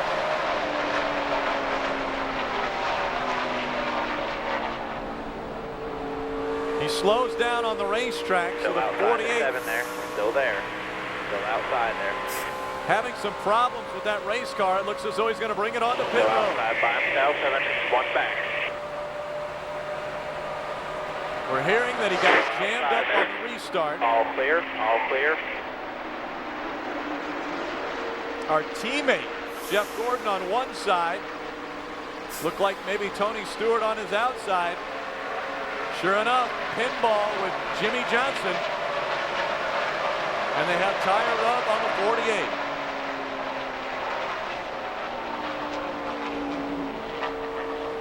And great call by Chad Knaus, even if the tire is not flat, to bring Jimmy down pit road. No sense taking a chance on a flat tire. Knows with a lucky dog. Must have just been a bad set of tires, Junior. We got to put it tight here. Dale Jr. talking about it being way tight. That's what Tony Eury Jr. tried to do. He tried to tighten that race car up. Clear by 1 over the 17, trying to look outside there. Outside, outside, 17 cars. Number 6 gonna try to go with him. Finish your door. Clear in the middle of the car. Jay. Still there. Quit doing that. I don't want you doing that. I don't want to be cleared in the middle. You heard Dale Jr. mention that to TJ Majors earlier. Will you please quit? Seriously. I wasn't clearing you. I'm telling you he was passing you. I won't tell you if you don't want. You said clear. 17 looking high. He doesn't want to be cleared in the middle of the corner. He's telling TJ Majors. Really, it's amazing how much concentration it takes, especially when Junior's running right up against the wall here. And the least amount of talk, the better. But TJ's just doing what we typically are used to hearing TJ do, as far as telling when someone's inside, outside, looking clear, whatever. But right now, Dale Jr., I think, has his hands full, and he wants to be able to concentrate. Again, a little bit tighter vehicle now. We'll see if it loosens up. The first run that he made today, it was tight at the start, and then it loosened up as the run continued. Right now he drops back to 8th as Jeff Burton gets by.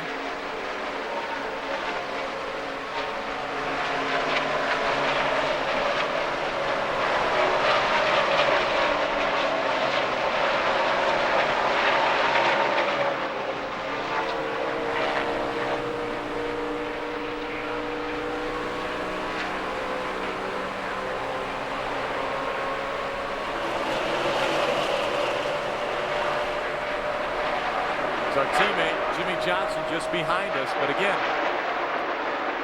Jimmy came onto pit road to fix a tire rub condition, so he is a lap down. Jeff Burton has to get out of the throttle as AJ Allmendinger's on his outside.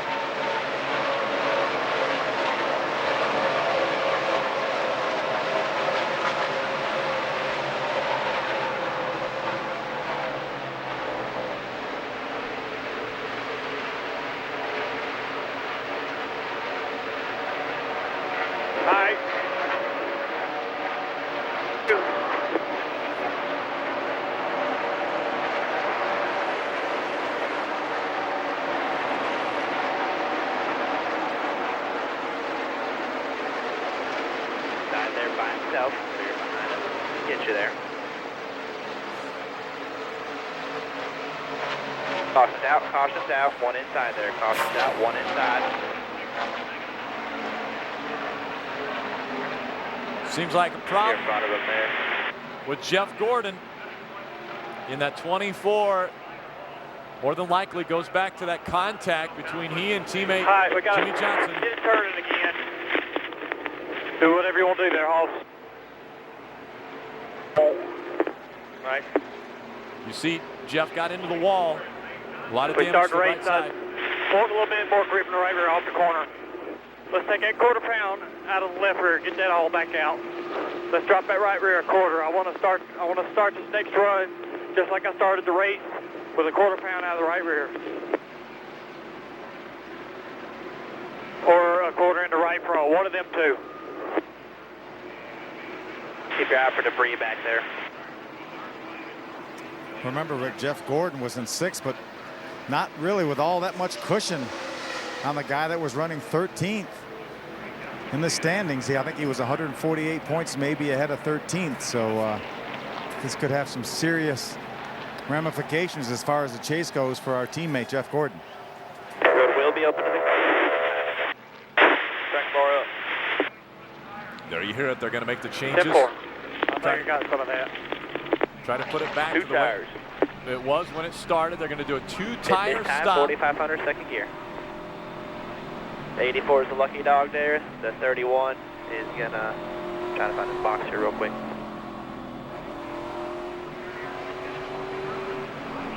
Everyone diving onto pit road. Again, last time we were on pit road was lap 86. That was 11 laps ago. A 2-tire stop. Kind of right sides. Have a way right there. Come right here. Come on in here. Come on. Go.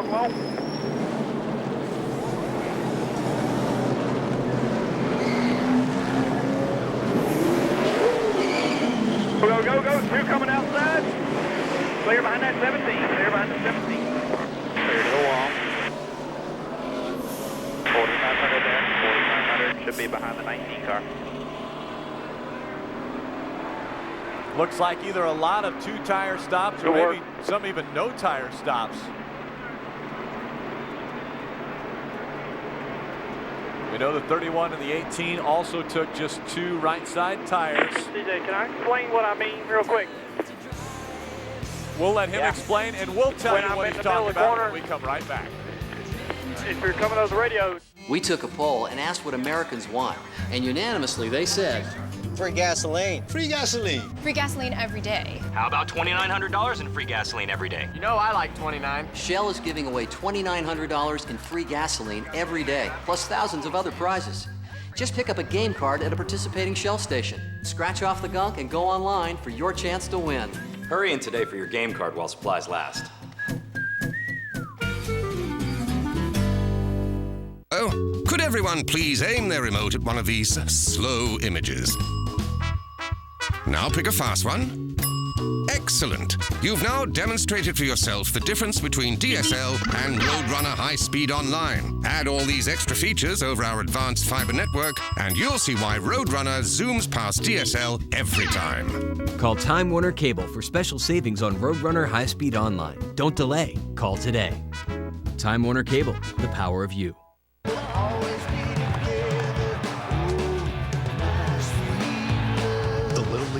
Series, a sweet summer tradition, continues through August 24th on ESPN, ESPN2, and ABC.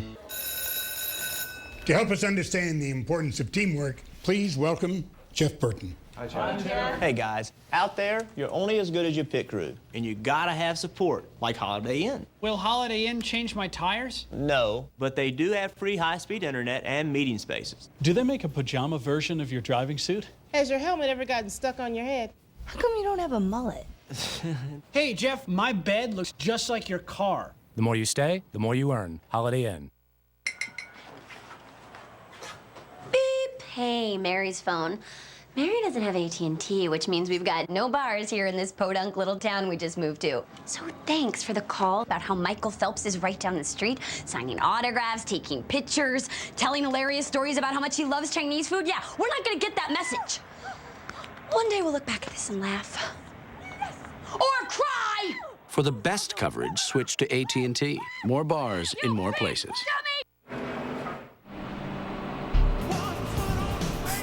And welcome back to Michigan International Speedway.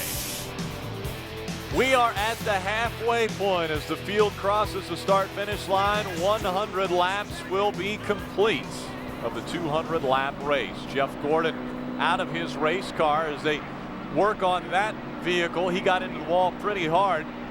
I'm sure one to go to line here. Because of the tight situation in the points, they'll try to get that car back out on the racetrack if they physically can. But it was contact with his teammate as they were 3 wide. Jeff got into the inside of the race car of Jimmy Johnson, and Tony Stewart got into the outside, and they played a little bumper pool there with Jimmy Johnson in the middle. And then Obviously problems with the 24s. He blew a right front, got into the wall, so pretty extensive damage. You see the points as they run on the race track right now, and Jeff Gordon has dropped back to 11 to 64 points in front of 13.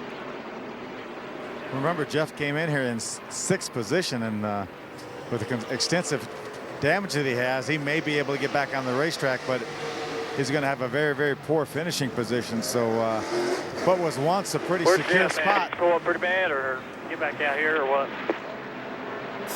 I heard he had to go get brake parts, so he must be tore up pretty good. He's standing outside the car giving it to you. Okay. Yeah, Rick, what was once a pretty secure spot in the chase right now looks a little precarious for the 24 team.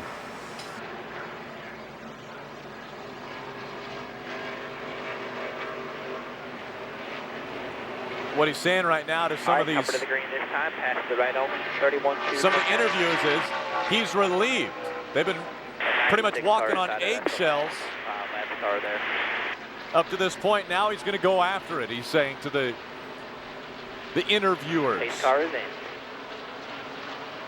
All right, get ready. Get ready. Great. All clear in front of you, no pressure for 31.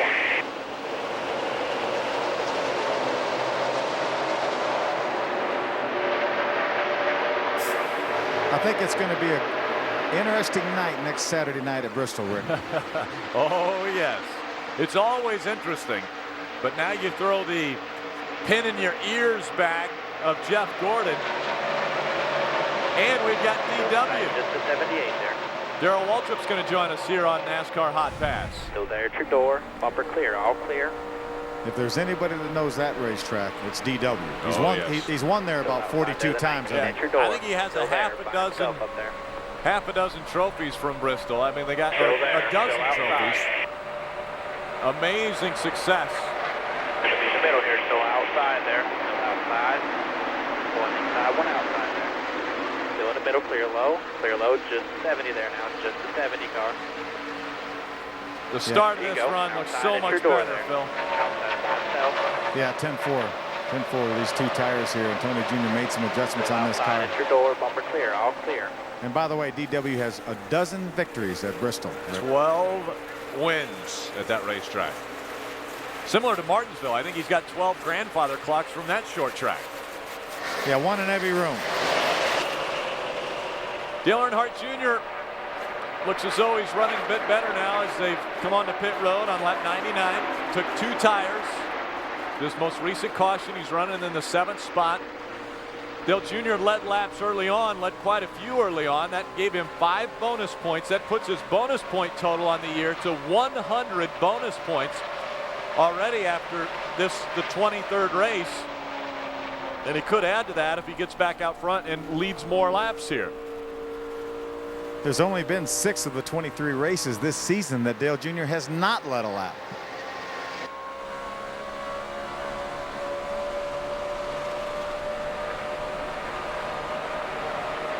In front of the field, it's Carl Edwards. Greg Biffle runs 2nd. Ryan Vickers is 3rd. Kyle Busch runs 4th. David Reagan is 5th. Matt Kenseth is 6th. Dale Earnhardt Jr. runs 7th. In a battle for 7th right now with Elliott Sadler.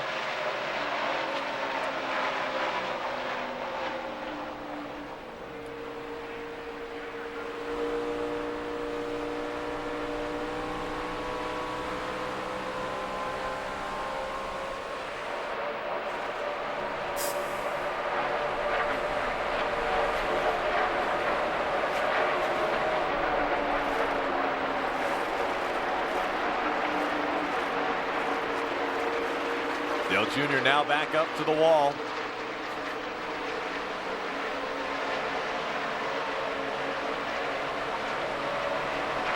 Those fresh tires will really work for those guys on the bottom of the racetrack for a few laps. We saw Elliott Sadler really open up a bit of a gap by running down on the bottom of the racetrack. Hopefully, as they lose grip down there and have to move around, then Dale Jr.'s car will be better relative to the competition.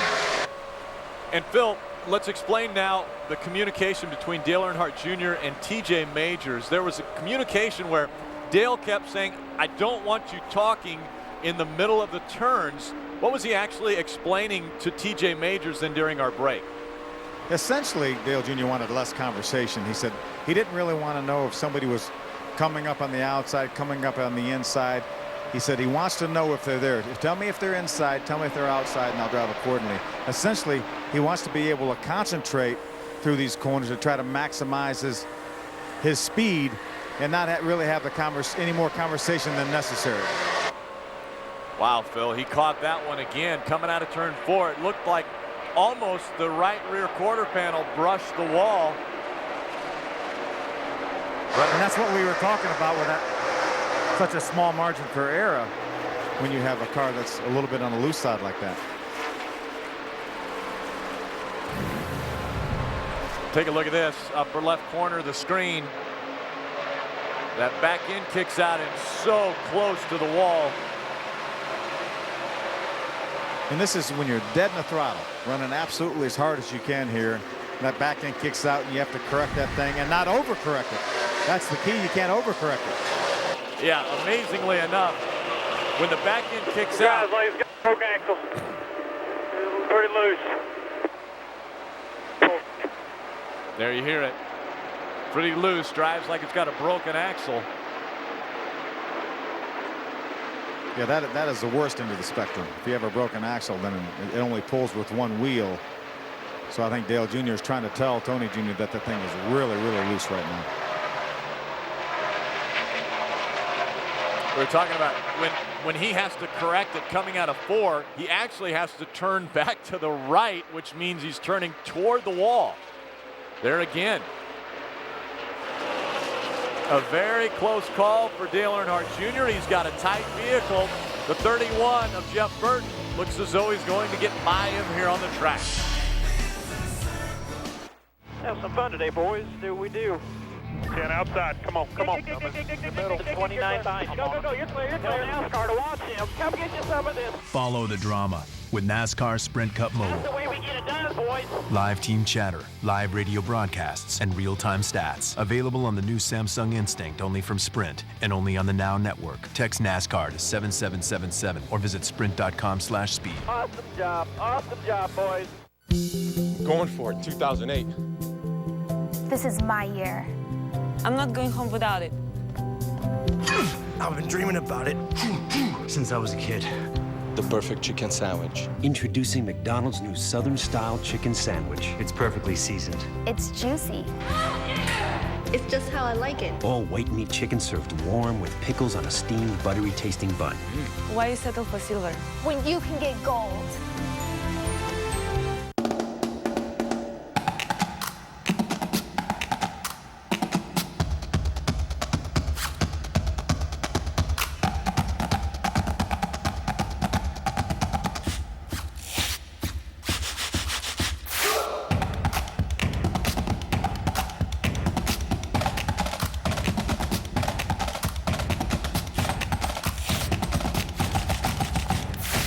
Get 5-Star and check out meet5star.com.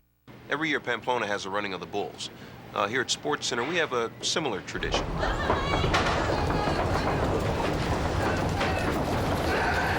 Is it fun? No. But is it important? Race fans, now you can customize your own driver apparel items only at the NASCAR.com Superstore, the official online store of NASCAR. Customize a t-shirt or fleece any way you want it. Add your name, favorite driver's number, signature, and even sponsor logos. With a wide variety of drivers to choose from, you can make your gear unique to you. Shop now and have your customized gear delivered to your home before race day. Only at the NASCAR.com Superstore. NASCAR.com, your home for everything NASCAR. NASCAR.com, your home for everything NASCAR.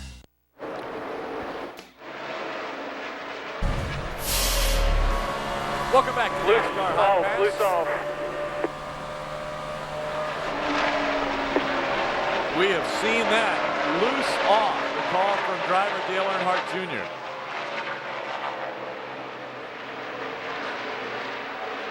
Wow, really loose. He has to catch it that time. Well, I'll clear.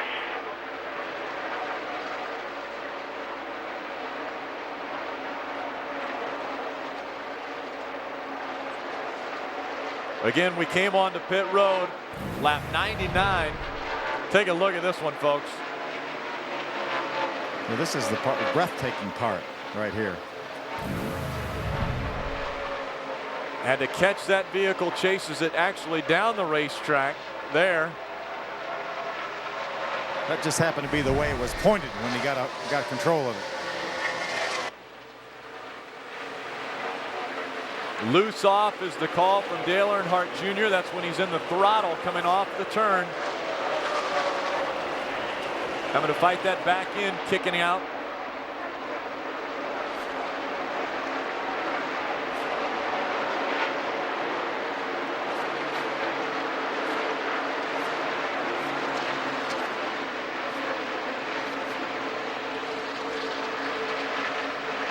They're thinking the third run they had was a bad set of tires.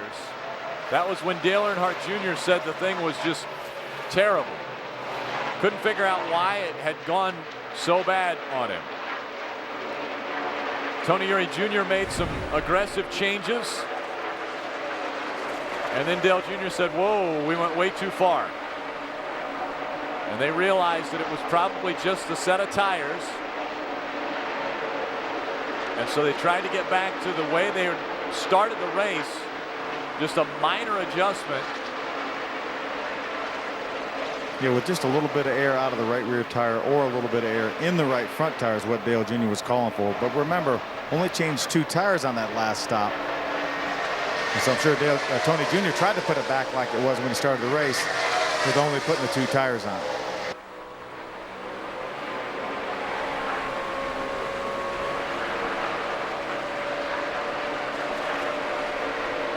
We do have an opportunity to chat with the other channels that are here on NASCAR Hotpass. It sounds like we might be able to listen into what's going on with Kevin Harvick right now.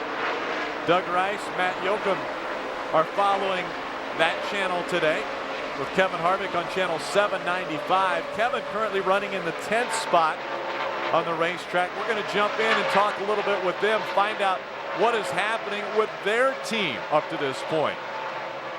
Check in now with Rick Allen and Phil Parsons, the 2 guys covering the charge of Dale Earnhardt Jr. throughout the day. And Rick, we've seen in the last couple of laps a little bit of, I guess, unorthodox driving from the 88 pilot. What's going on there? When you say that, do you mean that we're running lines that we don't normally run, or did you see how loose we were just moments ago? A little of both. Yeah. Kevin Harvick, who's riding behind him, says, what is Junior doing?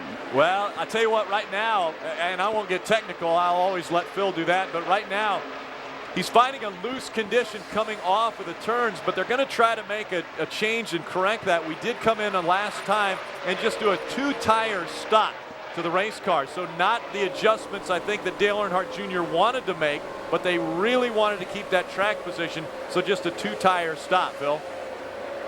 Yeah, what's really amazing, guys, is the first run of the race, we were running about a half a second faster than anybody else on the racetrack. We stopped on lap number 23, made no changes, and then the car got extremely loose for Dale Jr. Came back in on lap number 65, tried to tighten up, and then got it really, really tight on lap number 86.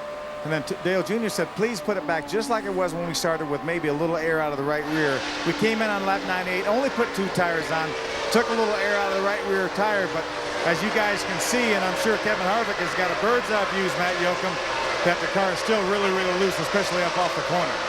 Phil, your day with Dale Earnhardt Jr. sounds very similar to the day with Kevin Harvick. Started out the day well, then the car progressively just got looser and looser. On lap 64, he said the car was way too loose, made significant adjustments all the way around with wedge, a track bar adjustment, air pressure adjustment. Then on lap 85, made another big swing with a track bar adjustment, just trying to tighten this 29 machine up. Harvick breaking into the top 10, looking like it could be a very good day, guys, for the 29 team in the championship standings. All right, thanks a lot, Matt Yoakum, Rick Allen, Phil Parsons. We'll talk to you later. Good luck the rest of the day as you ride along with Dale Earnhardt Jr. in search of the sweep here at the Michigan International Speedway. And we'd like to thank those guys for joining us. One thing, just as a reminder, They are on channel 795. There's not another channel that they are available on. It's 795 in high definition and standard definition. And again, that's Kevin Harvick that they are following today. 80 laps of racing to go for Dale Earnhardt Jr. He holds on to a top 10 spot, but just behind him, it is the 11 of Denny Hamlin and that 29 of Kevin Harvick.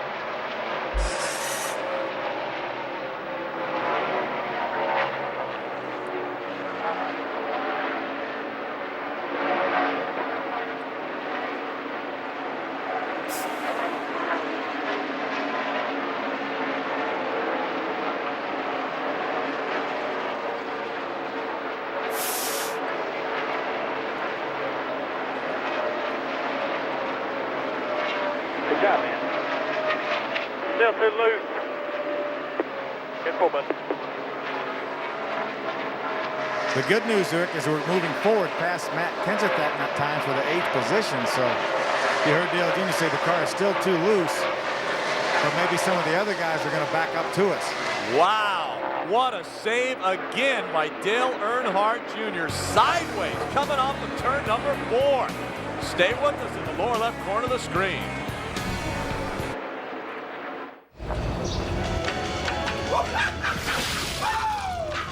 Subway Scrabble's back with more ways to win everything from Toyota hybrids to cash to vacations. Subway, eat fresh. It's time to turn a small budget into a big difference. It's time to try something new. It's time to dream big while they're still small. It's time to start. The Home Depot. You can do it. We can help.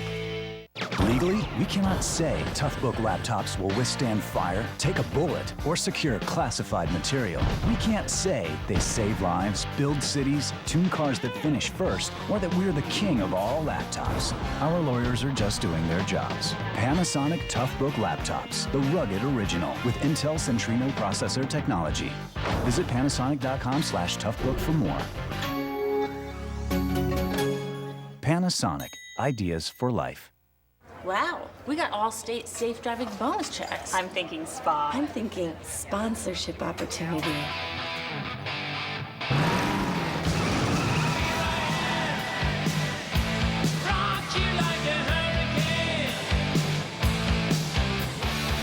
Anything else? I said, can I get you ladies anything else? I think we're satisfied. Introducing the Allstate Safe Driving Bonus Check. Earn it by driving safe for 6 months. Spend it however you want. Are you in good hands? This week on E60, a former Blue Devil is now a key player for Team Obama. We'll huddle up with a Democratic nominee and his right-hand man. I have to have Reggie on my team. And does Tiger really walk on water? E60, Tuesday at 7 on ESPN. As loose as that race car is, Dale Earnhardt Jr. is moving forward. He's moved back up into the 7th spot. He got by the 31 of Jeff Burton. Now he sets his sights on the 19 of Elliott Sadler. The lap times are getting a lot better too, Rick. He's within a couple tenths that time of the fastest lap on the racetrack, which was looks like turned in by Kyle Busch, who ran a 5:04, 42.504. Dale Jr. ran a 42.688. I think that's as close as Dale Jr. has been to the fastest cars on the racetrack here lately. So maybe the car's coming around a little bit. And again, he's been complaining about a loose condition, and we have seen it. When he comes out of turn number 4, it has been unbelievable the saves that Dale Earnhardt Jr. has had. The back end has been kicking out on that race car.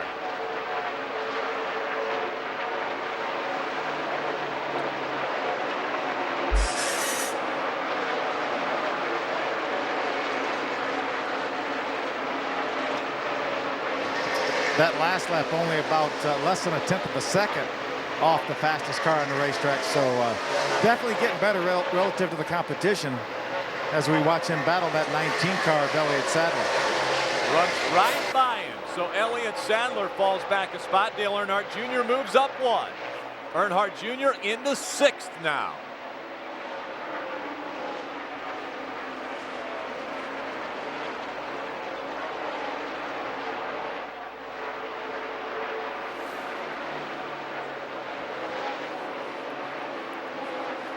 The last 5 stops at Michigan International Speedway, dating back to June of '06.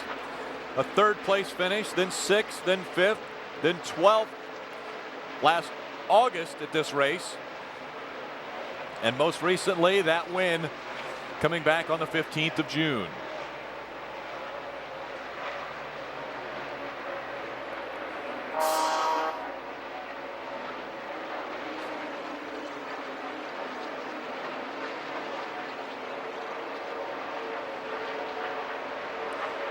Again, the pit mileage, gas mileage as far as when we have to pit, we're talking about 43 laps. You know, Rick, we last pitted on lap number 98, which leaves 102 laps, 51 per time. I don't think there's any way, without the aid of any caution flags, that we can stretch it 51 laps. We know we went 52 laps last time, but there were some caution laps, I think, figured in there. So I don't think there's any way that Tony Jr. can try to stretch this and make it on one more stop. I think we'll probably come in on, again, our normal 43, 44 laps, something like that.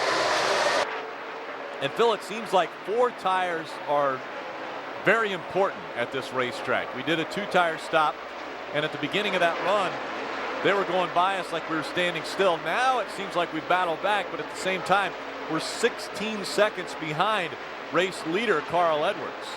Yeah, and I think everybody else around us also got 2 tires, so the car was just extremely loose on this stop, on this run early on. The car is still loose for Dale Jr., but I think the other cars for our competitors are deteriorating such that Dale Jr. is able to make some good time up and run very, very competitive lap times relative to the competition. See some of the updates just under the ticker on the top of your screen. Elliott Sadler really loose. The 16 of Greg Biffle too loose. Also in the ticker you see the yellow highlighted behind the name. Pretty common theme right now as far as too loose, isn't it? Yeah, we're hearing a lot of too loose, and obviously our driver has been talking about it. Those in red in your ticker, those are the ones just outside of the top 12, but still in striking distance of making it into the chase as we close in on the final races before that 10-lap run at the end of the season. 10-race run at the end of the season. You know, Rick, I was talking to Todd Berry this morning, Kevin Harvick's crew chief, who we had last week on Hotpass, and I said, are you guys thinking about, you know, when we were talking about how the June race ended up with fuel, he said, are you guys thinking that, can you take a chance on something like that? He said, no, we really, where we are point-wise, we really cannot take a chance. If we were farther up, we would do that. We'll be back with more in a minute. We took a poll and asked what Americans want, and unanimously they said, free gasoline. Free gasoline. Free gasoline every day. How about $2,900 in free gasoline every day? You know I like 29. Shell is giving away $2,900 in free gasoline every day, plus thousands of other prizes. Just pick up a game card at a participating Shell station. Scratch off the gunk and go online for your chance to win. Hurry in today for your game card while supplies last.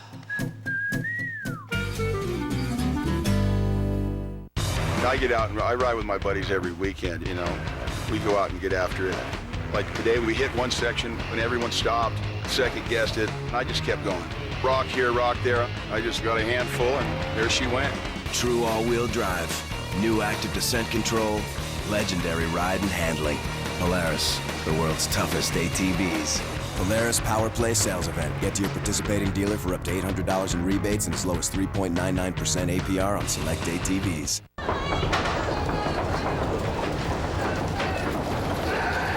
Is it fun? No. But is it important? You okay, kid?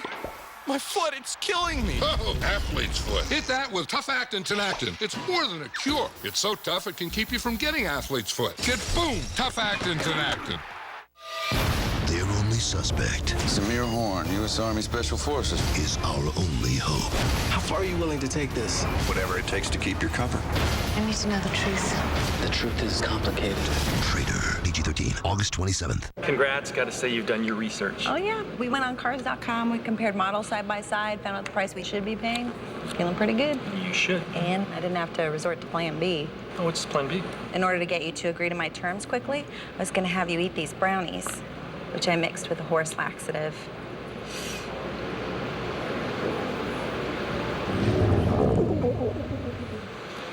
Excuse me. Keep talking. My husband kind of has a sweet tooth.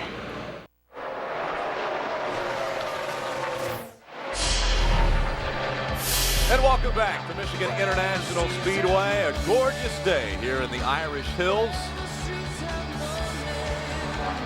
Streets might not have names here, but the racetrack sure does. MIS, gorgeous sight from the Goodyear blimp. Our aerial coverage provided to you by Goodyear for track-tested technology. Get there on Goodyear Innovation. Rick, the streets do have names though around here. They sure do.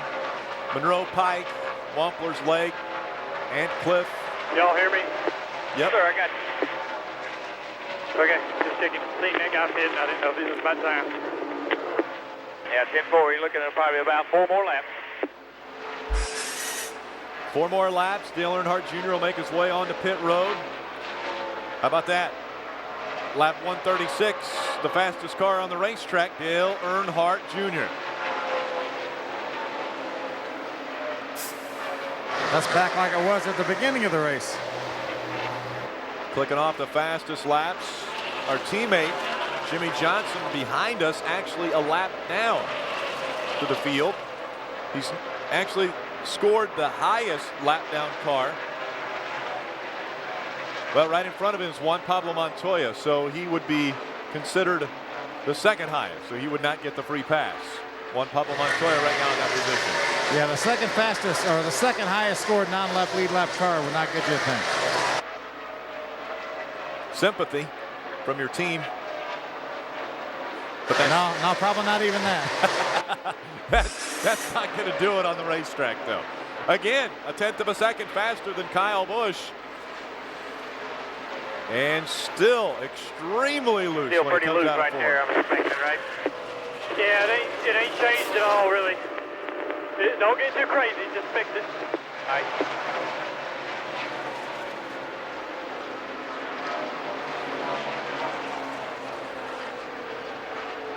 Matt Kenseth did a 2-tire stop, as did Dale Earnhardt Jr. And we're hearing that strategy didn't work out for that 17 car, as he's running in the 9th position now, almost 21 seconds behind race leader Carl Edwards. The 38 car of David Gillen is on pit road right now, which means we will have an opening coming in and an opening going out. And you heard the call from Tony Jr. to bring him in. Pit next time by for Dale Earnhardt Jr. This will be the 5th time will be coming on to pit road. TJ Majors will let some of the other cars around us know that we're coming on to pit road. This time by, you're cleared by 12 over the 19 car. He knows your pin. Just do your thing here, just like normal. There you have it. 2-tire stop on the 4th stop. You know, it's important. TJ said that the 19 car knows that you're coming down pit road this lap. Yep. TJ needs to know who all those spotters are. So when something like this happens, he can go to them right quick, as Carl Edwards, our leader, came by on pit road this time as well.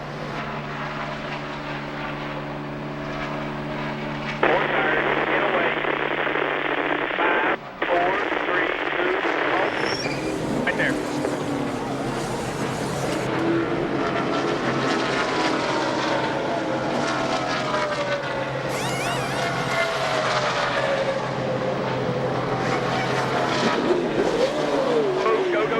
Clear to the wall, clear to the wall. 4,500, no pressure there. 4,500 to the cone, blend off of 2. 4,500 to the line up here. All clear, blend off of 2 there.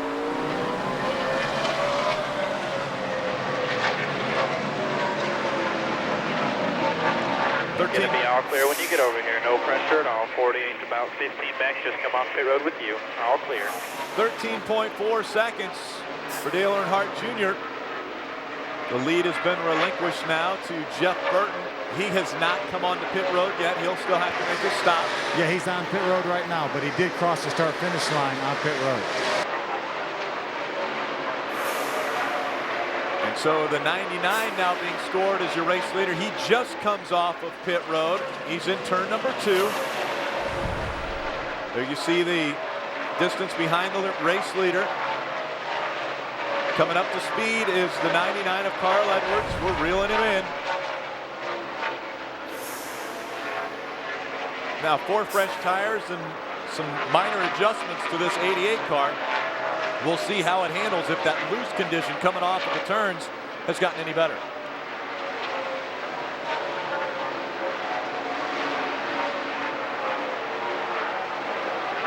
You see Dale Earnhardt Jr. being scored 5th. And now race leader Kyle Busch in front of the field.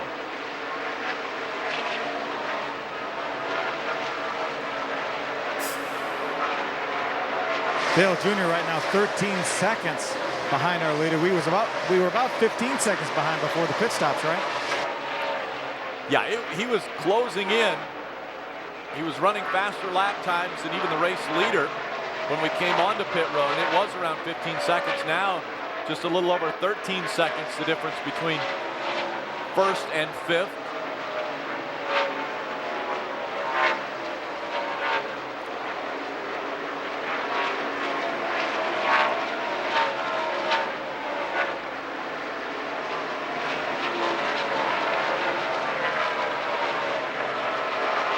The 6th car of David Reagan is the 6th place car, so that is a battle for position.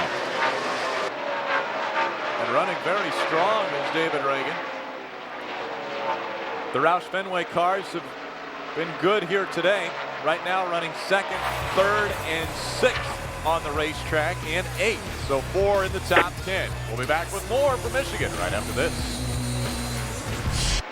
Replacement movie of the summer. Instinct, only from Sprint. Featuring lightning-fast internet, starring killer texting, and with special guest voice-cued GPS navigation. Find 125 Lake Drive. Turn right 2 miles. Going back to school? Get the new Samsung Instinct, now playing for just $129.99, only on the Now Network. See you in class. I'm comfortable with new looks. I'm comfortable with new styles. I'm comfortable with Wrangler. Real comfortable. Wrangler Jeans Company, a new generation of Wrangler. With new fits and new styles to keep you comfortable. Guaranteed. Wrangler, real, comfortable jeans. When your engine feels, you feel. And when it's running clean, you feel it. That's why Pennzoil Motor Oil is specially formulated with active cleansing agents to clean out up to 15% of sludge in the first oil change. And a cleaner engine just feels better. So change with Pennzoil and feel the clean. Not just oil, Pennzoil. There's one place that always earns its reputation for racing perfection. Richmond International Raceway. The NASCAR Sprint Cup Series, Saturday, September 6th. Call 866-455-RACE or visit RIR.com. If you plan to go to one race weekend this year, this is it. This is more than a race. This is Talladega. To guarantee your seats to the AMP Energy 500 race weekend, go to TalladegaSuperspeedway.com or call 877-GO-TO-DEGA. The ESPN Game Plan pay-per-view package.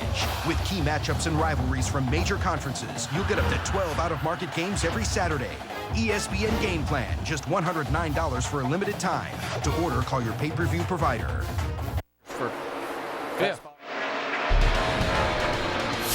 Just land grip all the way, front and rear of the car. Just slides all over.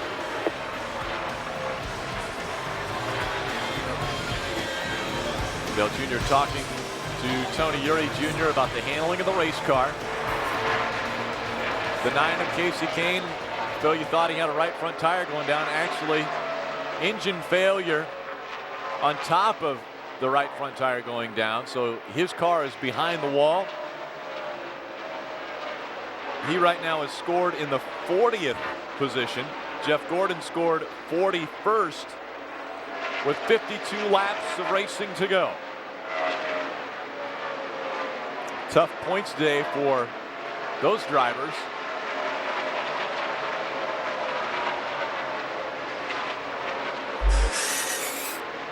See our top 5 in the point standings as they're running on the racetrack. Dale Earnhardt Jr. moves up to 3rd in front of Jeff Burton.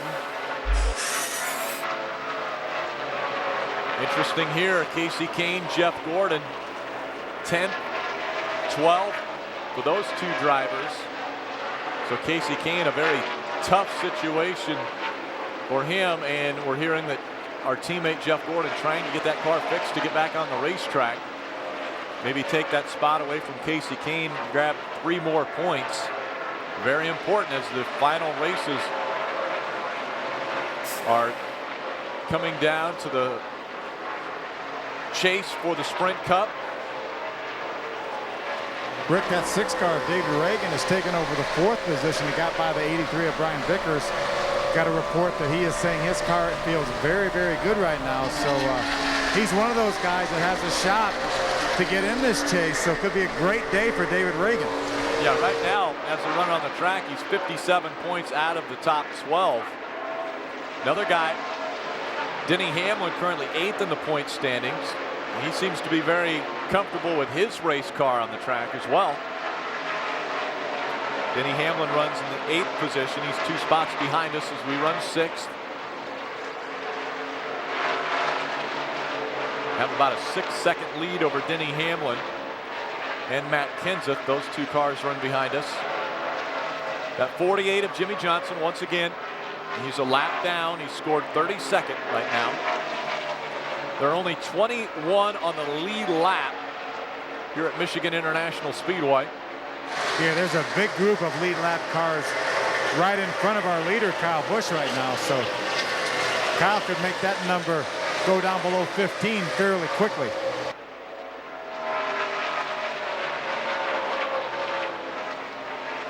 Which is really bad for our teammate Jimmy Johnson, who's racing all clear. to try to get the lucky dog. And there's a number of cars ahead of him right now that are on the same situation as Jimmy Johnson, trying to get that lucky dog. Yeah, Phil, 10 cars are scored in front of Jimmy Johnson now, 1 lap down. Make that 11. Kurt Busch just goes a lap down to Kyle Busch. Yeah. And by the way, Dale Jr. just took over the 5th spot from the 83 of Brian Vickers. Just cool. He's a lap down, not racing him. Top 5 for Dale Earnhardt Jr. as he's been able to get by the pole winner, Brian Vickers. Again, it's Kyle Busch in front. We've said that all season long, it seems like. The 99 of Carl Edwards runs 2nd. Little help there to our teammate, Jimmy Johnson.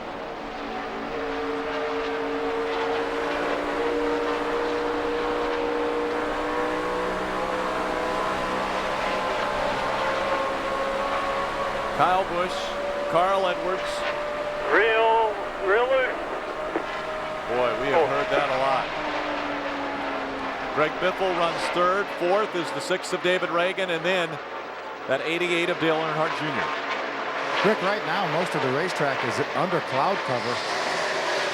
A lot of clouds building up now out here, so the racetrack is probably cooling off somewhat, but that doesn't necessarily mean that these cars are going to tighten up. Junior down at the bottom of the racetrack. We haven't seen a lot of that today. All clear, all clear.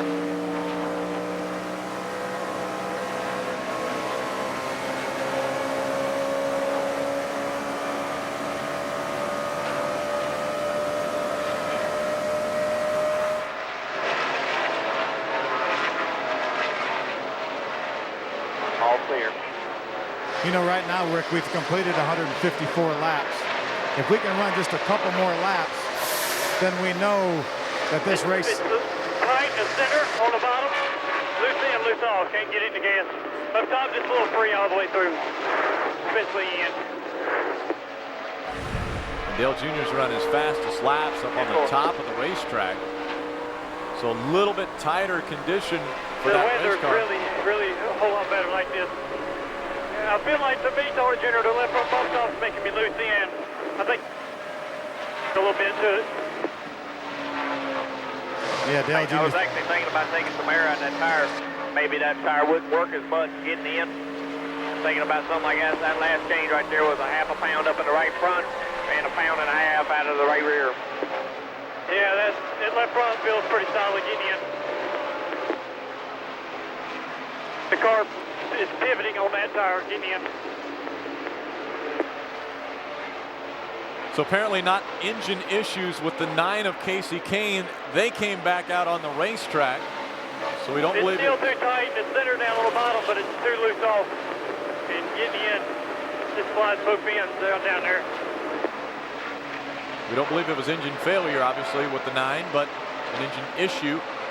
We're hearing Dale Jr. now talk about what they need to do for the final stop here at Michigan International Speedway to get that car to handle.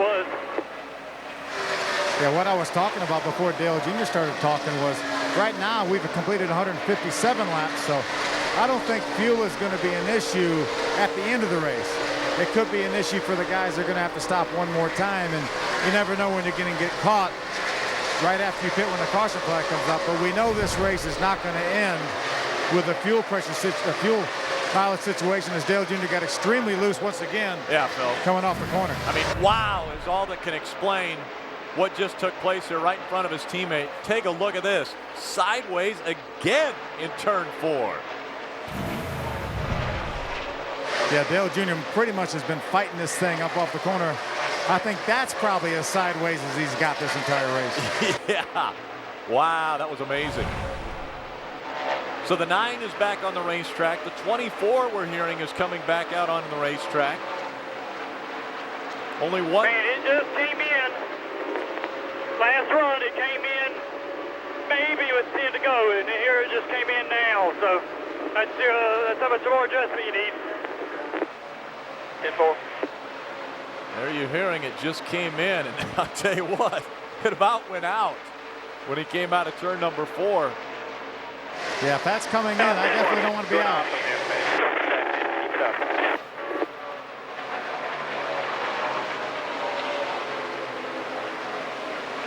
Wow. Dale Jr., hands full right here on the racetrack, right in turn 4. That time a great 40 turn. to go. 41 to go right now. 41 to go. Pitting with about 18 to 20 to go.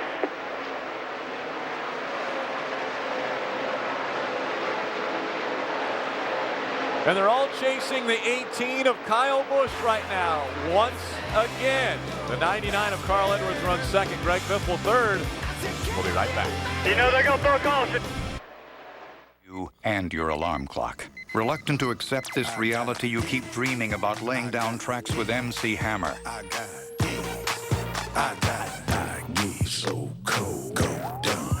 Everyone starts feeling your mad keytar skills. But something's not quite right, and you begin to wonder, what's that beeping noise? So you ask, what's that beeping noise? Hold up. Whose beeper keep beeping and beeping? Then you realize it's Monday. Hammer, don't hurt him. And you've got to go to work. But with Monday will soon come the glorious return of Monday Night Football on ESPN. So wake up, dog, because your Monday morning can't touch this. Every year, Pamplona has a running of the bulls. Here at Sports Center, we have a similar tradition.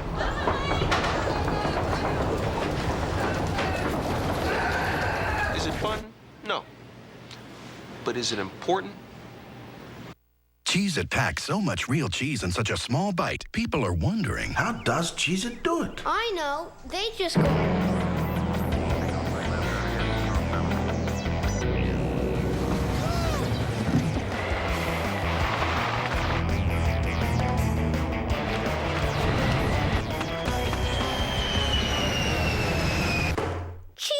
Really? lots and lots of cheese baked into little bites. Cheez-It, the big cheese. Let's talk chicken, because that's what this new sandwich is all about. All white meat, perfectly seasoned, perfectly juicy chicken on a steamed bun. The new Southern-style chicken sandwich. That's what we're made of. The hottest celebrities. Yeah, boy! The biggest movies Indiana Jones? are finally getting what they deserve. Is that your feet? And this is my baby's foot. Disaster movie. Rated PG-13. August 29th. Race fans, log on to NASCAR.com and see how you can customize your own driver apparel items. Only at the NASCAR.com Superstore, the official online store of NASCAR. Welcome back. Team owner Rick Hendrick on top of the National Guard pit box, watching his top running car on the racetrack. Dale Earnhardt Jr. running 5th. He goes by one of the slower lap cars. That's Joe Nemechek. He's getting by on the racetrack. Yeah, right now, Dale Jr. is the only Hendrick Motorsports driver in the top 10. We've documented Jeff Gordon's trouble with that damage from the right front tire going down, hitting the wall. Jimmy Johnson made that unscheduled pit stop. Been trying ever since to try to get back on the lead lap. And Casey Mears right now being shown a lap down running in the 23rd position. So right now, Dale Jr. carrying the flag for Hendrick Motorsports. 86 consecutive top 10 finishes for Hendrick Motorsports, and it's all on the shoulders of the 88 team. Dale Earnhardt Jr. behind the wheel. That is a terrific stat right there. 86 consecutive top 10 finishes. That's amazing. Dating all the way back to Caution's out, debris on the 2006. track. Caution's out. You're clear there. 15-2 back inside. So debris in turn number 3 is what we're hearing from NASCAR. On lap 165, the caution comes out. 36 laps to go. As soon as they come onto pit road, they can make it the rest of the way. Yeah, if this race goes green, this will be the last pit stop now. If the caution flag were to come out in another 10 or 15 laps, I think we'll be back on pit road, at least for 2 tires, depending on how far it goes, maybe even 4. But this will be the last pit stop that they have to make, that's for sure.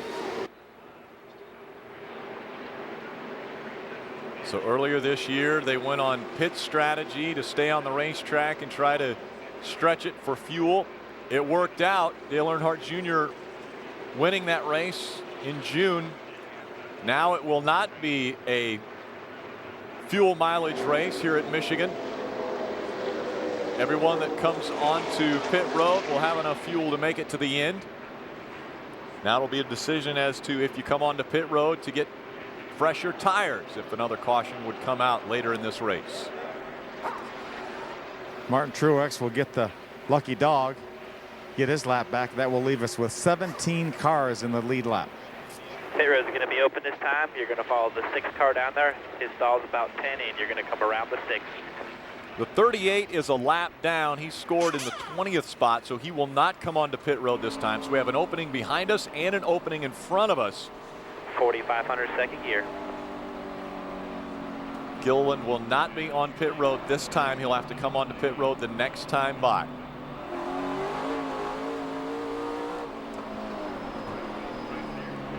$4,500 there. All right, the 6 is going to peel off here. Here they come. Smooth, come around at 16. We're going to have a clear pit out. Just come in. Right here. 5, 4, 3. Come on, come on, come on. Here.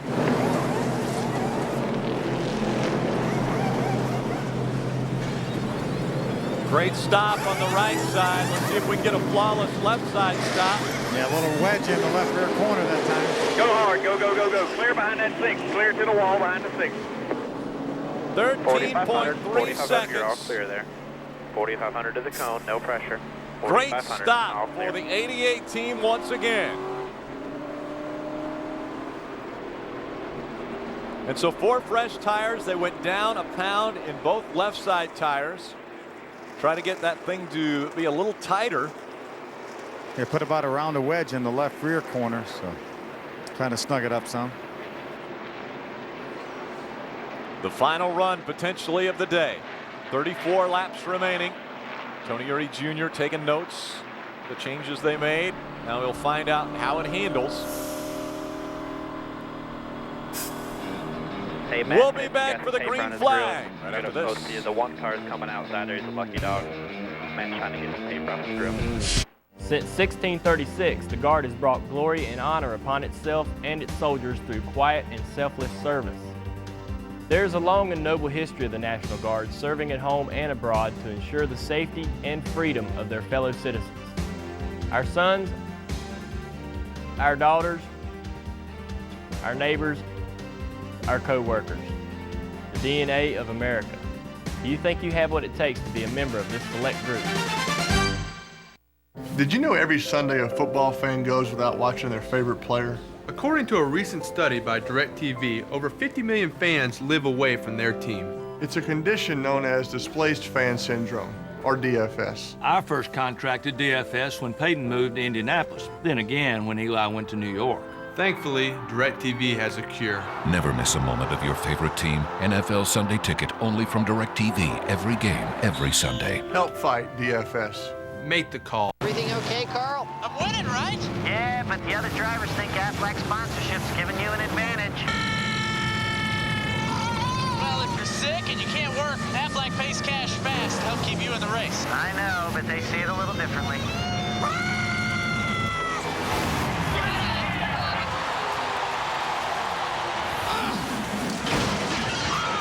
I taught him that. Aflac, proud sponsor of NASCAR and Carl Edwards.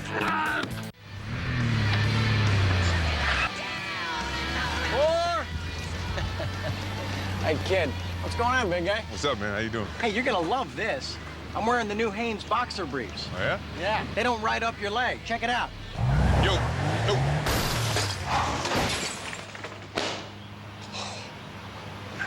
Charlie Sheen! Charlie Sheen! Underwear that stays put. New from Hanes. That's the Comfort Fit Promise. Did you park it for me? Awesome. Thursday, October 9th. Welcome back to 1973. Based on the international hit series, ABC's Life on Mars premieres Thursday, October 9th, 10/9 Central on ABC.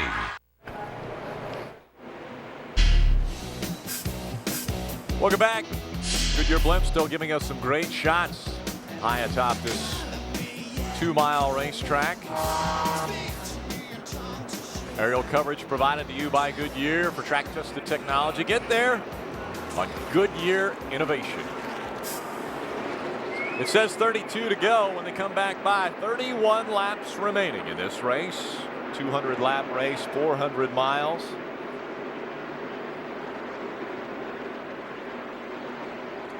Slower lap cars will move to the inside for the restart.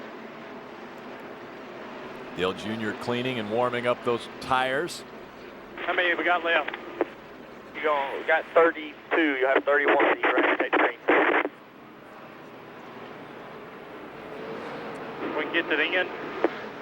Yes, sir. You're all good. We got 5 gallons left, so you're good to go. You took that 1 pound out of the left front, put your round of bite in the left rear. So let's see if that don't tighten you up a little bit. It'll be out there a little bit. Dale Jr. will restart this race in 6th. Over the green here, past the right only. 17, 11, 31 in your mirror. I think the 83 up there only got 2 tires. He's the leader up there, just to let you know.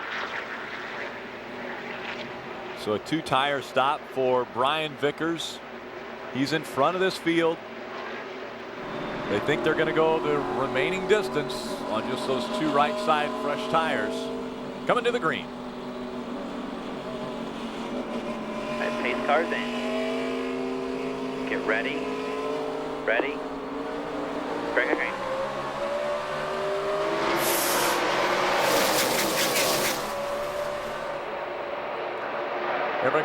Everyone getting up through the gears. We're right on the back bumper of that 6 of David Reagan.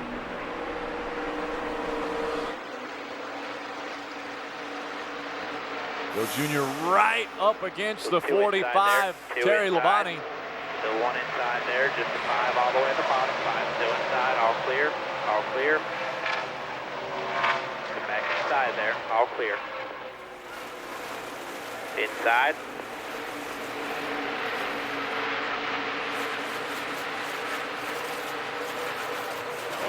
All clear. Drive away.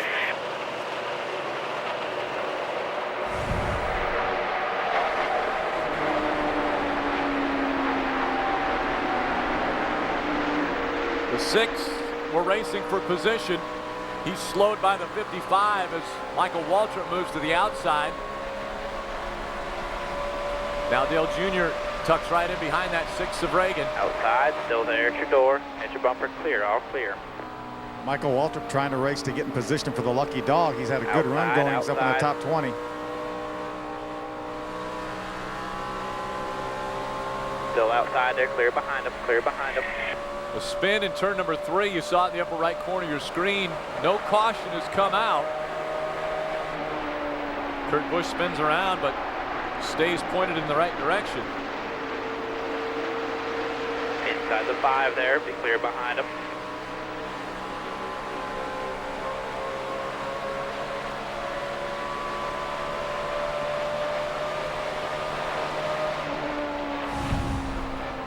Again, Brian Vickers took 2 tires, small adjustment to that race car. Now he's dropped back to second. Kyle Busch has gotten by him for the lead.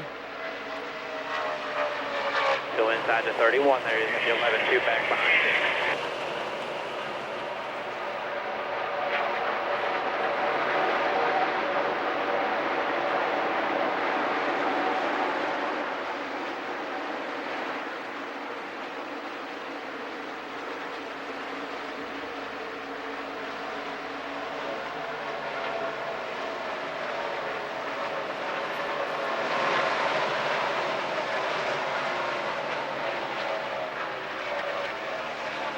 Have not had any feedback as far as the handling of this race car since the restart.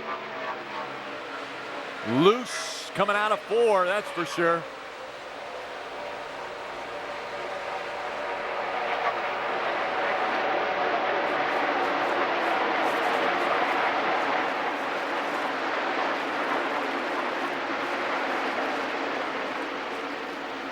Twelve's a lap down car.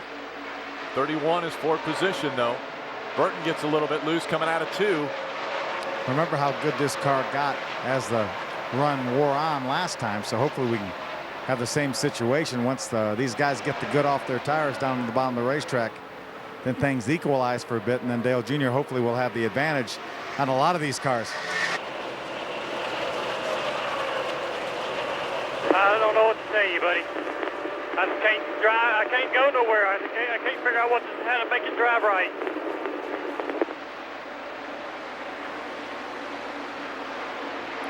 Loose condition for Dale Earnhardt Jr.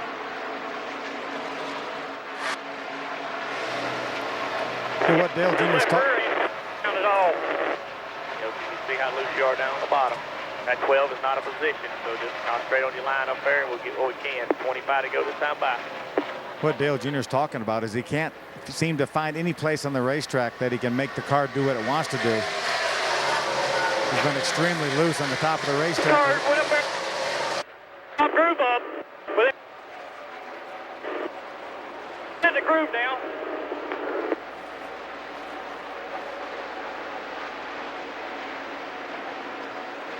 Dale Jr. talking about the different grooves on the racetrack.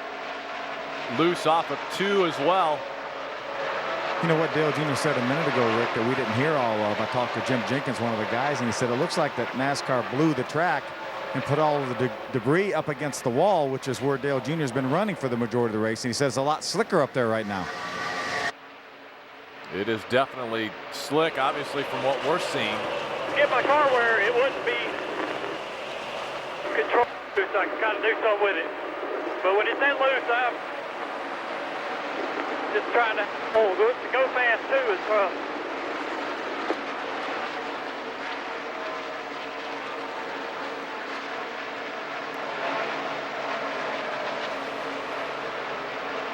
.24 laps to go. We're 7 seconds behind race leader Kyle Busch.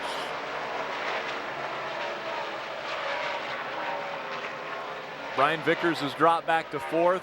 Again, he did a 2-tire stop. His most recent caution.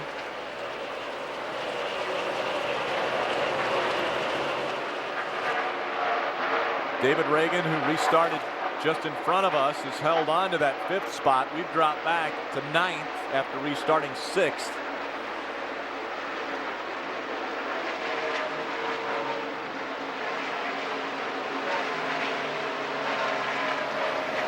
Maybe Dale Jr. can get the top of that racetrack blown off running up there. Get that grip back up there like he was before the caution flag came out, where we had moved our way back up into the top 5. Such a strong race car all day for Dale Earnhardt Jr. He's just had to fight that loose condition. And now the 99 of Carl Edwards has closed the gap on that 18 of Kyle Busch. Those two battle for the lead.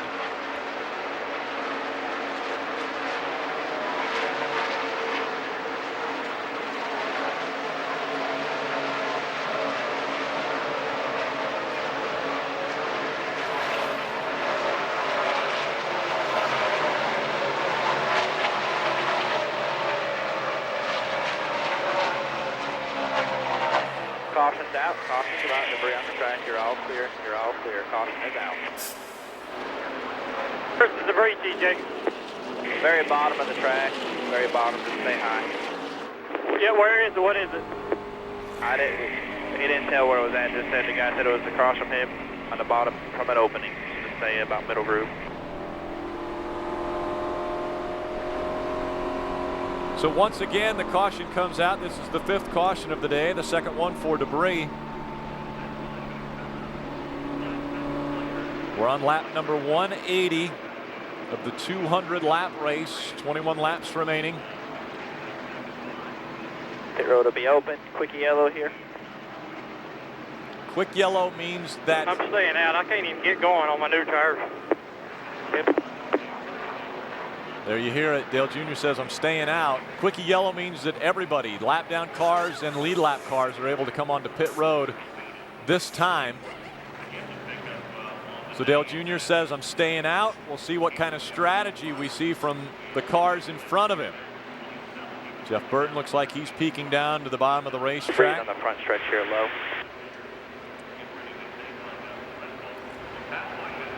Dale Jr. stays up high. Quite a few cars making their way onto pit road. Dale Jr. stays out.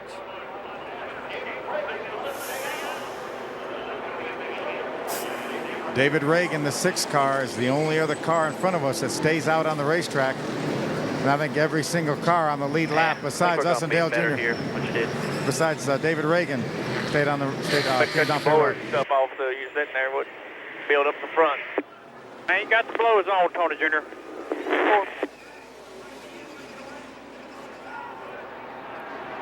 I can't got two. My hands is busy enough.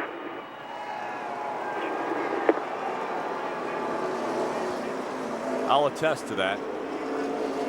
Yeah, this ain't either, but I don't know. We'll see.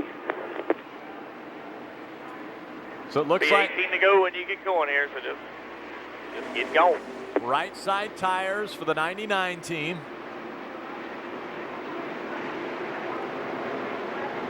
Be one to go at the line.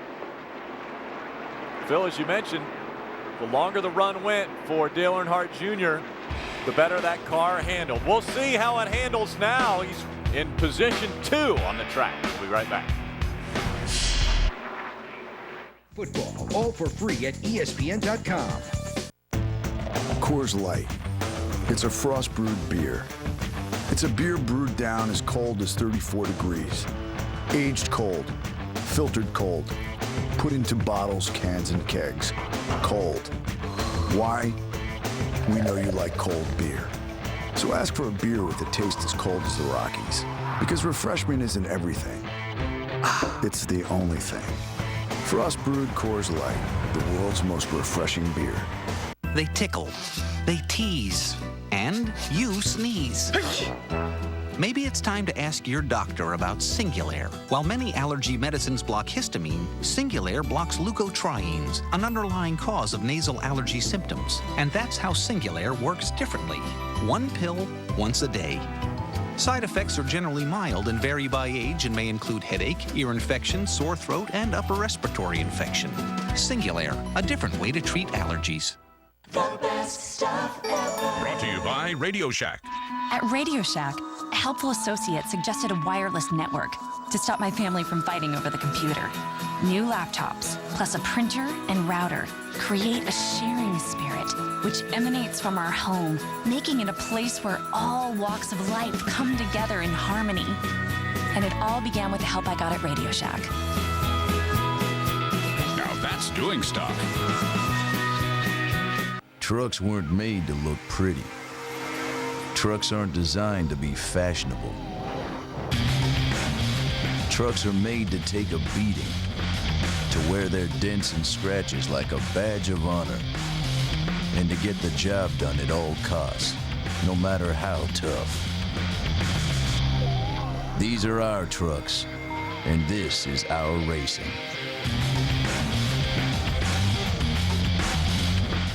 College football lives here. Catch up to 12 out-of-market games every Saturday with the ESPN Game Plan pay-per-view package. To order, call your pay-per-view provider. Welcome back to Michigan International Speedway. We see a couple, well, those are Phil Parsons fan club members there watching the race. About ready to see the restart here, as we will have just 18 laps of racing remaining. All right, Holmes, pace car's in. 99 is laying way back there. All right, get ready. Ready, green. Check the outside there. Inside the 99. Inside the 99. Two inside there. Two inside. One inside there. One inside. Two inside there. Two inside.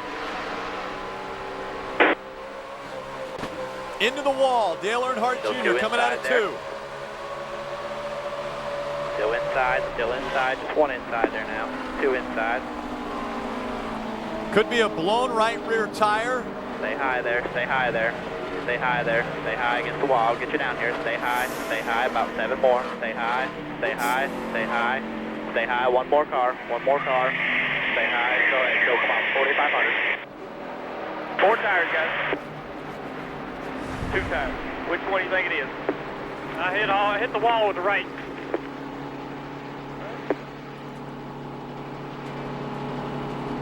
A lot of damage to the right side of that car. Cleared, let him go. 2 right.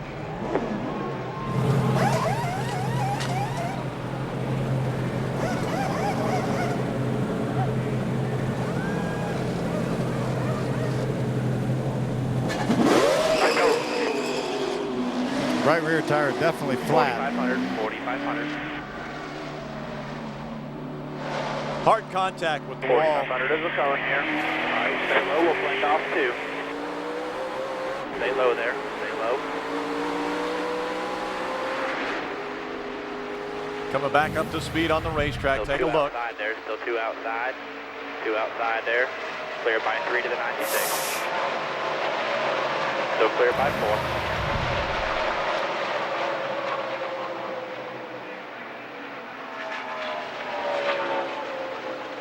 Hard contact with that safer barrier. A lot of damage to the right side of this race car. You know, it's surprising. It didn't look like there was that much contact, but when we saw the right side of that car, there was a considerable amount of damage. Did not look to be all that significant contact, but there was quite a bit of damage to the right side. Just right side tires is all that was put on that race car when they came onto pit road. All clear the 45 there. No pressure from behind.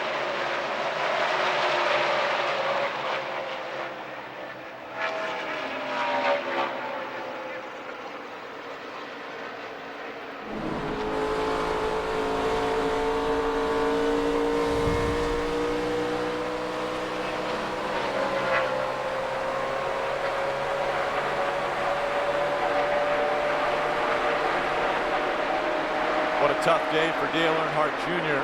it is going to be. Running consistently in the top 10.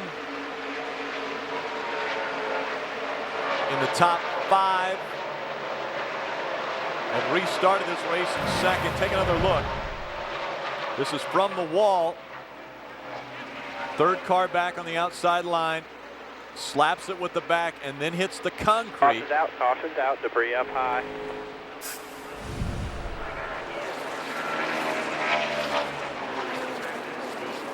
Debris in turn number 3.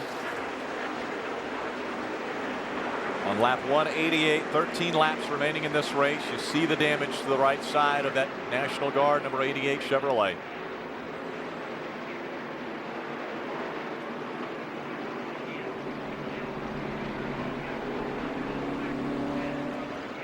If road opens, we'll come down here, put 4 tires on, check everything out. No problem. Be about 12 left to go. I can't hear you. Road open, check everything. 11 to go. We're going to make sure everything's all right. All right. Pit road is Pit now road's open. going to be open this time. A quick yellow. We can't pit. So Dale Jr. will make his way onto pit road. Out in front, it's Carl Edwards and David Reagan running 1 and 2. Good news for our teammate, Jimmy Johnson. He will get the lucky dog. This will be the last lucky dog because we will not restart the race with more than 10 laps to go. So at least Jimmy Johnson gets back on the lead lap. Dale Jr. scored a lap down in 30 seconds. He'll bring that car onto pit road this time. David, don't worry about taping up nothing. Sure the fenders ain't going to rub. Cut one down. 4,500. Move the track bar down 1 round, please. There you see the damage to the right side. We'll follow him onto pit road. All the sheet metal that was torn off of that right side of that car. 504, 3, 2, went from safer barrier to the concrete. You know, we're racing a lot of cars right now that are 1 lap down, so there are a lot of points to be gained here if Dale Jr. has something to race with these last 10 or so laps that we're going to run. Trying to get rid of the sheet metal around the right front. Just heard Tony Eury Jr. If it isn't going to rub, leave it. Hold up, hold up, hold up. Stop.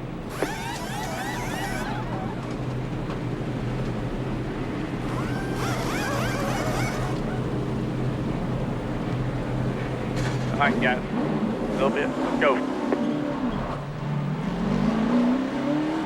4,500 here. Pace car's just in 3. What a tough day for such a strong team at this racetrack. Not the finish they were looking for after coming here in June, winning that race on fuel mileage.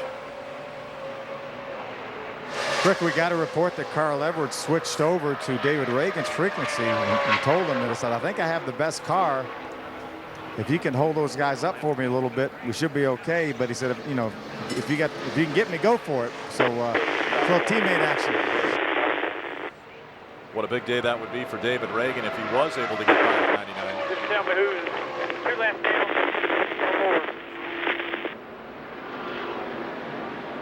Down, guys.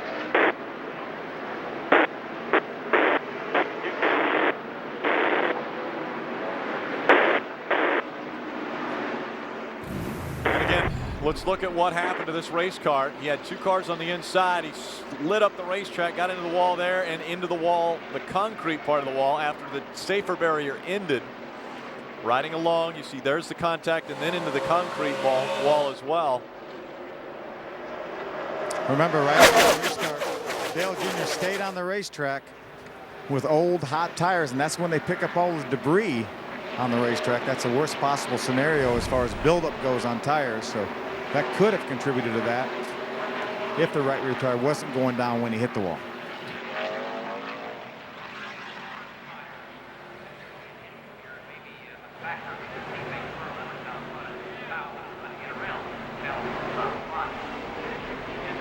Carl Edwards yesterday won the nationwide race, looking to sweep here at Michigan. Confusion on the restart here. We've got him 3 wide. Trying to figure out where everyone's supposed to line back up. Robbie Gordon is 3 laps down. Not sure what he's thinking back there.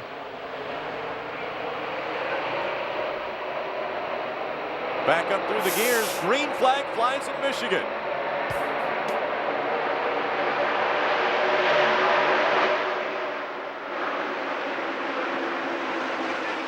We started this race in 32nd, Rick, and we go all the way up to 19th. Other cars 1 lap down, so there's 13 positions to be gained there potentially. And Dale Earnhardt Jr. asked who the other lap down cars were. And he's passing a lot of them right now. That 43 is a lap down, as is the 01. Those two would be for position if he can get by them. 01 last time by was scored 26. Now Dale Jr. up to 27.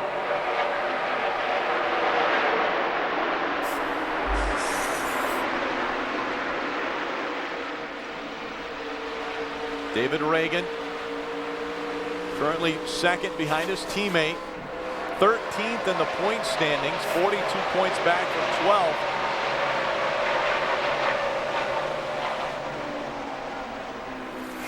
Tough day for our teammate, Jeff Gordon.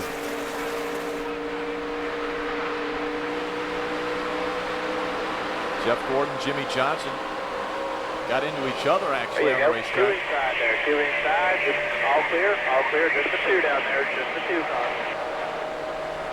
All clear, all clear.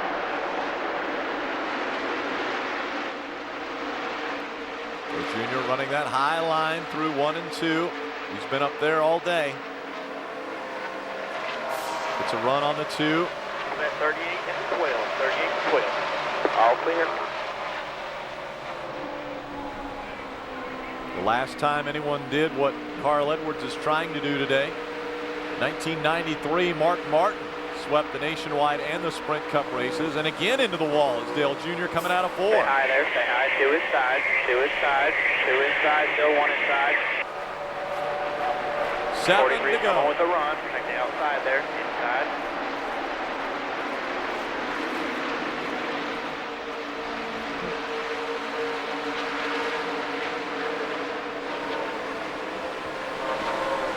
Still just 1 inside there. There you go. Stay with it. You'll get it back here. Still 1 inside. All clear. All clear. Low car down low there. Still 1 inside. And 2 inside here. That 2 has scored 3 laps down. The 1 is actually on the lead lap. It's Martin Truex Jr. 4 wide behind him. Denny Hamlin. All clear. All clear. Falling back, but he's on the lead lap.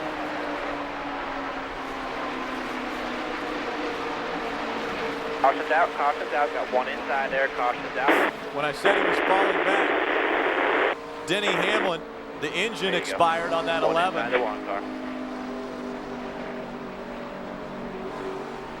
Too tight. 10-4.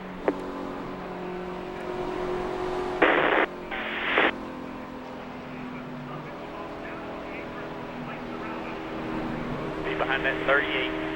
38 and 12. You saw me hit the wall. Body off now.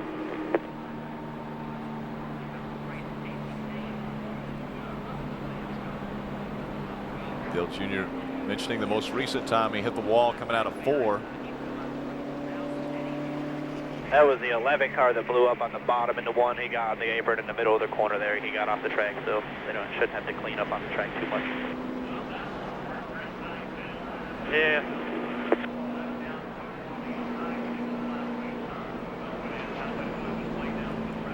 Only 5 laps remain here at Michigan. Depending upon the length of the cleanup, we'll find out if we will have a green-white checkered finish. More than likely they will not. They'll be able to go before 2 laps remaining. Safety crew, NASCAR officials out on the racetrack checking. That kind of looked fun a little bit. TJ saying that kind of looks fun. Fun left. Yeah. Trying to make light of the subject. I don't know what happened when I hit the wall.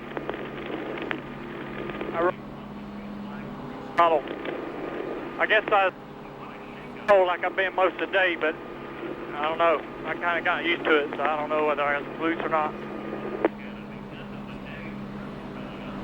Right up against the wall in turn 2.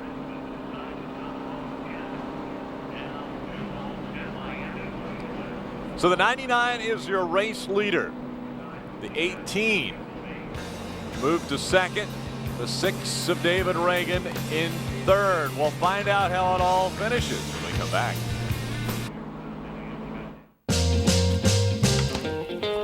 Boom, boom, boom, boom, boom, boom, boom. You knocked me out, right off of my feet. Boom, boom, boom.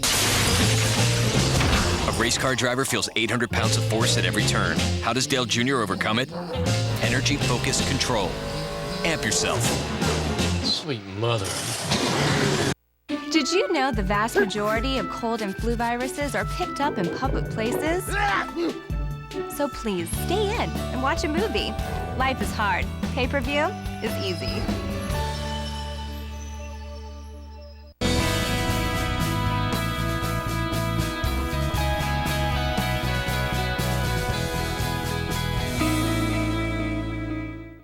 You're watching NASCAR Hotpass exclusively on DirecTV and brought to you by Shell, made to move. A similar tradition.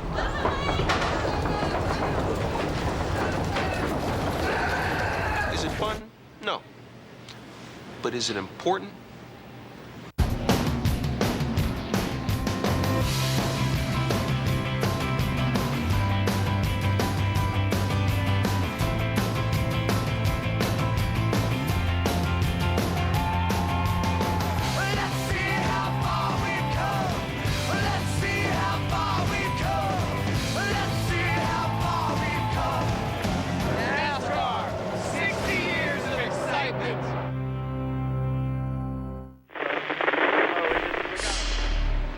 Welcome back.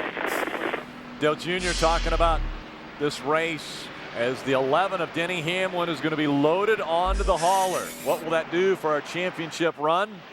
There's your top 5. Dale Jr. is going to drop back at least to 4th. Could fall back as far as 5th today.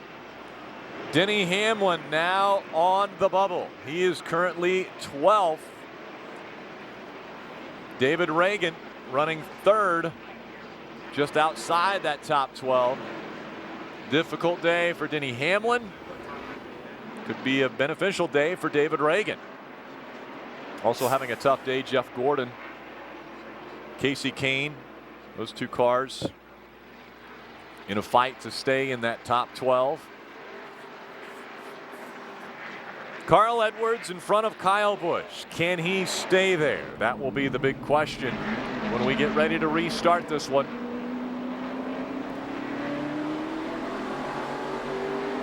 Single file restart as we're inside of 10 laps to go.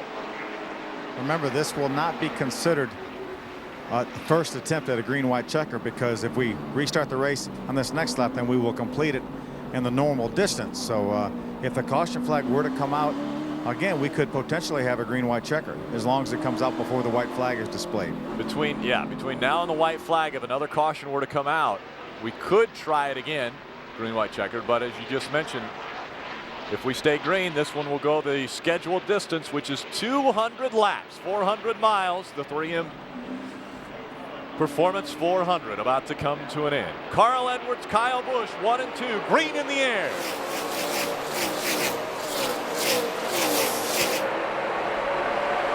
Dale Earnhardt Jr. restarting 24th, moved to 23rd. He can go all the way to 18th. 18th place car is Michael Waltrip, and he is the first car 1 lap down. Not moving quicker than the 42 of Juan Pablo Montoya, as they will have 1 lap to go when they get to the start-finish line. A big lead by Carl Edwards as he comes out of 4. White flag will go in the air. 1 lap of racing to go here in Michigan. To go. Clear by 3 over the 38. Dale Jr. to 24. That 38 is 4th position. Wants to stay in front of Gilliland. Inside there at your bumper. All clear, all clear. The 42 also for a place. The 77 as well. Still 2 inside. Trying to pick away at whatever he can. Carl Edwards is going to win this race. 2 inside, center buncher, stay high. Here, stay high, stay high, stay high. Clear, all clear, checker flag. Dale Jr. across the start-finish line, we believe. Driving there at the end, bud, 23rd. In 23rd.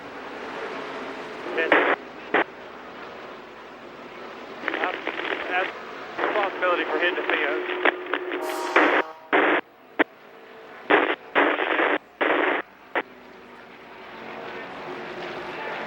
You heard Dale Jr. just say, I take responsibility for hitting the fence.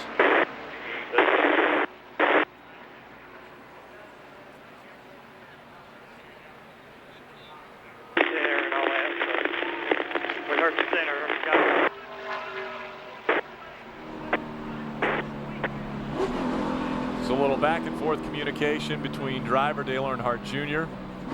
and crew chief Tony Uri Jr. Let's hear from crew chief Tony Uri Jr. Tony Jr., I know this thing didn't end like you wanted, but you guys really fought this thing all day long, made a lot of changes, and it's amazing how when you start with a car that's as good as it was at the start of the race and change nothing, how it goes the other direction. Yeah, I don't know. I mean, we have this happen a lot, but I mean, car was extremely good at the start of the race, and it just went away and started getting real loose. So I don't know if it's a deal where our chassis are flexing and then it's going crazy or what it is. I mean, we'll just keep digging. I mean, there's got to be something in there, and I mean, we can't make changes on it and fix it, so it just kind of goes away. So we'll figure it out. It looked like with about 2 or 3 cautions to go, the thing had really started to come around. Dale Jr. was still fighting a loose condition, but the competition was backing up to you. He'd driven back up into the top 5. Yeah, I mean, it was just how good the car was. I think Junior just, he just got used to driving it that way, and we could pick up everybody else would get tight, and we were still too free. So, he just does a real good job running around the top, but, you hate giving away races like this. That's what I feel like we get done today. All right, but let's get him in Bristol. All right, but. So Dale Jr. has already climbed out of the race car as they will load that one onto the hauler. Dale Jr. walks over, takes a look at the right side of the car to see the damage that had been done when he got into the wall coming out of turn number 2. Helmet comes off. Take a look at the finishing order. Carl Edwards sweeping the weekend here at Michigan International Speedway. Kyle Busch, your points leader, coming into this race, not hurting himself all that much. David Reagan, a very strong performance here, finishes 3rd. What a day it was for Roush Fenway Racing. Carl Edwards, David Reagan, Greg Biffle, Matt Kenseth, all in the top 5. Very strong. You see Dale Earnhardt Jr. a lap down, finishing 23rd in this one. A disappointing day for a strong race car at the start of this race. Started in the 4th position. They battled all day. The late restart after not coming onto pit road. Dale Jr. gets into the wall, does damage, has to come onto pit road. He goes a lap down. Some of the cars also that had difficulties: Jeff Gordon, Casey Kane, Denny Hamlin late. Engine expiring on that, number 11. So the crew goes to work, getting the car ready to go back in the hauler and get ready for Bristol. This is the way we started, in the 4th spot behind our teammate Jimmy Johnson. It didn't take long. Jimmy Johnson got out to a pretty good lead. It was time for Dale Earnhardt Jr. to take his spot up front. Very strong, was running a half a second faster than the field early on. Comes onto pit road. They do a 4-tire stop, sending back out. He comes out 2nd, but is able to get back by his teammate once again to take the lead again on the day. led quite a few laps early in this race.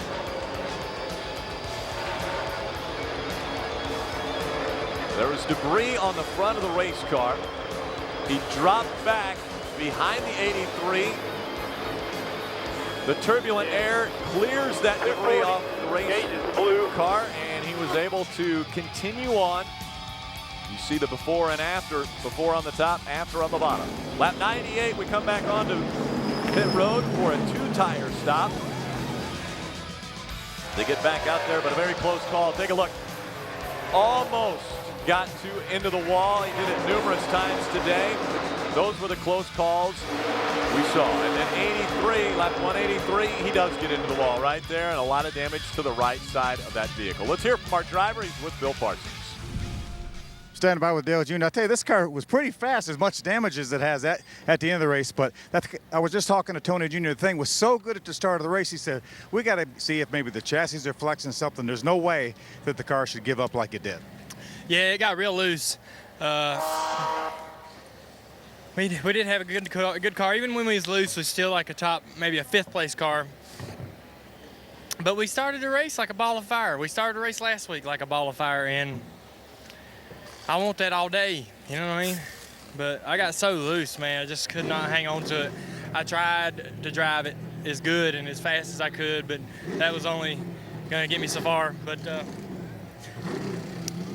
my team did good. I want to thank them. I want to thank all the guys at the shop. And it's a shame that God I put a side on it. That thing was a good half a second faster than anybody on the racetrack during that first run. You came down pit road. Tony Jr. didn't make any changes at all, and it got looser and looser and looser as you went. It's the story of my life.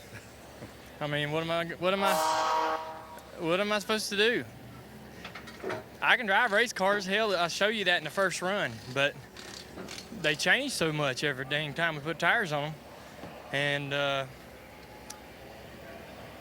we got to figure out what it is. Well, yeah, we've been trying for 8 years, 9 years to figure out why that's the case. I know at the end there you said, let's don't even stop. He said, I can't go anywhere on new tires, and at least you knew what you had with the tires that were on it. Yeah, I know. I drove her in the fence off of 2 and just trying too hard to guess. Car's real loose though, so I mean I didn't have a whole lot of grip underneath the car, and I got in the wall real hard and hit that gate, and it opened it up, but opened the car up instead of the gate. But I got to apologize to my team for that side on that car and not getting us a better finish. Even though the car was a little bit of a struggle, it was still good enough to run 5th. I should be good enough driver to get it there. I can't tell you how many times we had video of you turning completely sideways off of 4. Yeah, I can drive them, man. I just, they're hard to drive like that all day. All right, buddy, thanks. Yeah. So a long day for Dale Earnhardt Jr. We take a look at our championship standings. Still holding on to that 4th spot. Dale Earnhardt Jr. came in 4th. Even though a difficult day for Jimmy Johnson, he moves up in the point standings, and this is where it's going to get very tight. David Reagan drops to 14th. Again, these are all unofficial point standings. Denny Hamlin to 12th. A good day for Matt Kenseth. A difficult day for Jeff Gordon. So a very volatile 6th through 15th in the point standings. We want to take a look at our shell made to move in the race. It was the pit stop, the 13-second pit stop on lap 86. The guys do a track bar adjustment and change 4 tires on that race car, and still able to get him out right at 13 seconds. Great job on the walk through. A great job of beating the 18 off of pit road. Dale Earnhardt Jr. now doing his duty with the media. Everybody wants to hear from the driver of the 88 National Guard Chevrolet. A strong day to start off with and a difficult finish. Today, our king of the crew, well, is halfway around the world. We're going to give it to Chuck McDonald. He was there when Michael Phelps won his 8th gold medal of the 2008 Olympics. And he's also been our Hotpass producer for the first 20-some races of the 2008 season. So congratulations to Chuck for being there for that monumental moments. We take a look at Dale Earnhardt Jr. and what he does when he goes to Bristol Motor Speedway, Thunder Valley. He's got a win there at that racetrack back in 2004. Led 295 laps in his 17 starts, 10 top 10. So a good racetrack for Dale Earnhardt Jr. as that's the next turn for the Sprint Cup Series. We head to Bristol Motor Speedway next week. The Hotpass Hot Shots that you'll be able to tune into, Kevin Harvick, Dale Earnhardt Jr., Jeff Gordon, and Matt Kenseth will be the four that you will be able to tune into. We've got a guest appearance and a guest broadcaster a week from today. Actually on Saturday night, it will be Darrell Waltrip will join us here on NASCAR Hot Pass. And so you can tune in and listen to old DW as he'll help us here on NASCAR Hot Pass exclusively on DirecTV. So it was a gorgeous day in the Irish Hills of Michigan. Started off looking so promising. General Jennings was able to enjoy the first part of this race. The fans loved it. It was going to be a great one for Dale Earnhardt Jr. until we got into the wall. And that ended the high hopes of this team, but they will prevail and they will come back. We're headed to Bristol. Join us next Saturday night. This week, NASCAR Hot Pass is back on the concrete in Thunder Valley for a Saturday night showdown under the lights. The small turns and steep banks of Bristol Motor Speedway will have Kevin Harvick, Dale Earnhardt Jr., Jeff Gordon, and Matt Kenseth locked in and ready for some fender rubbing and tire burning action. Who will get sucked up and hung out to dry at the washing machine? Find out Saturday night on NASCAR Hot Pass, only on DirecTV.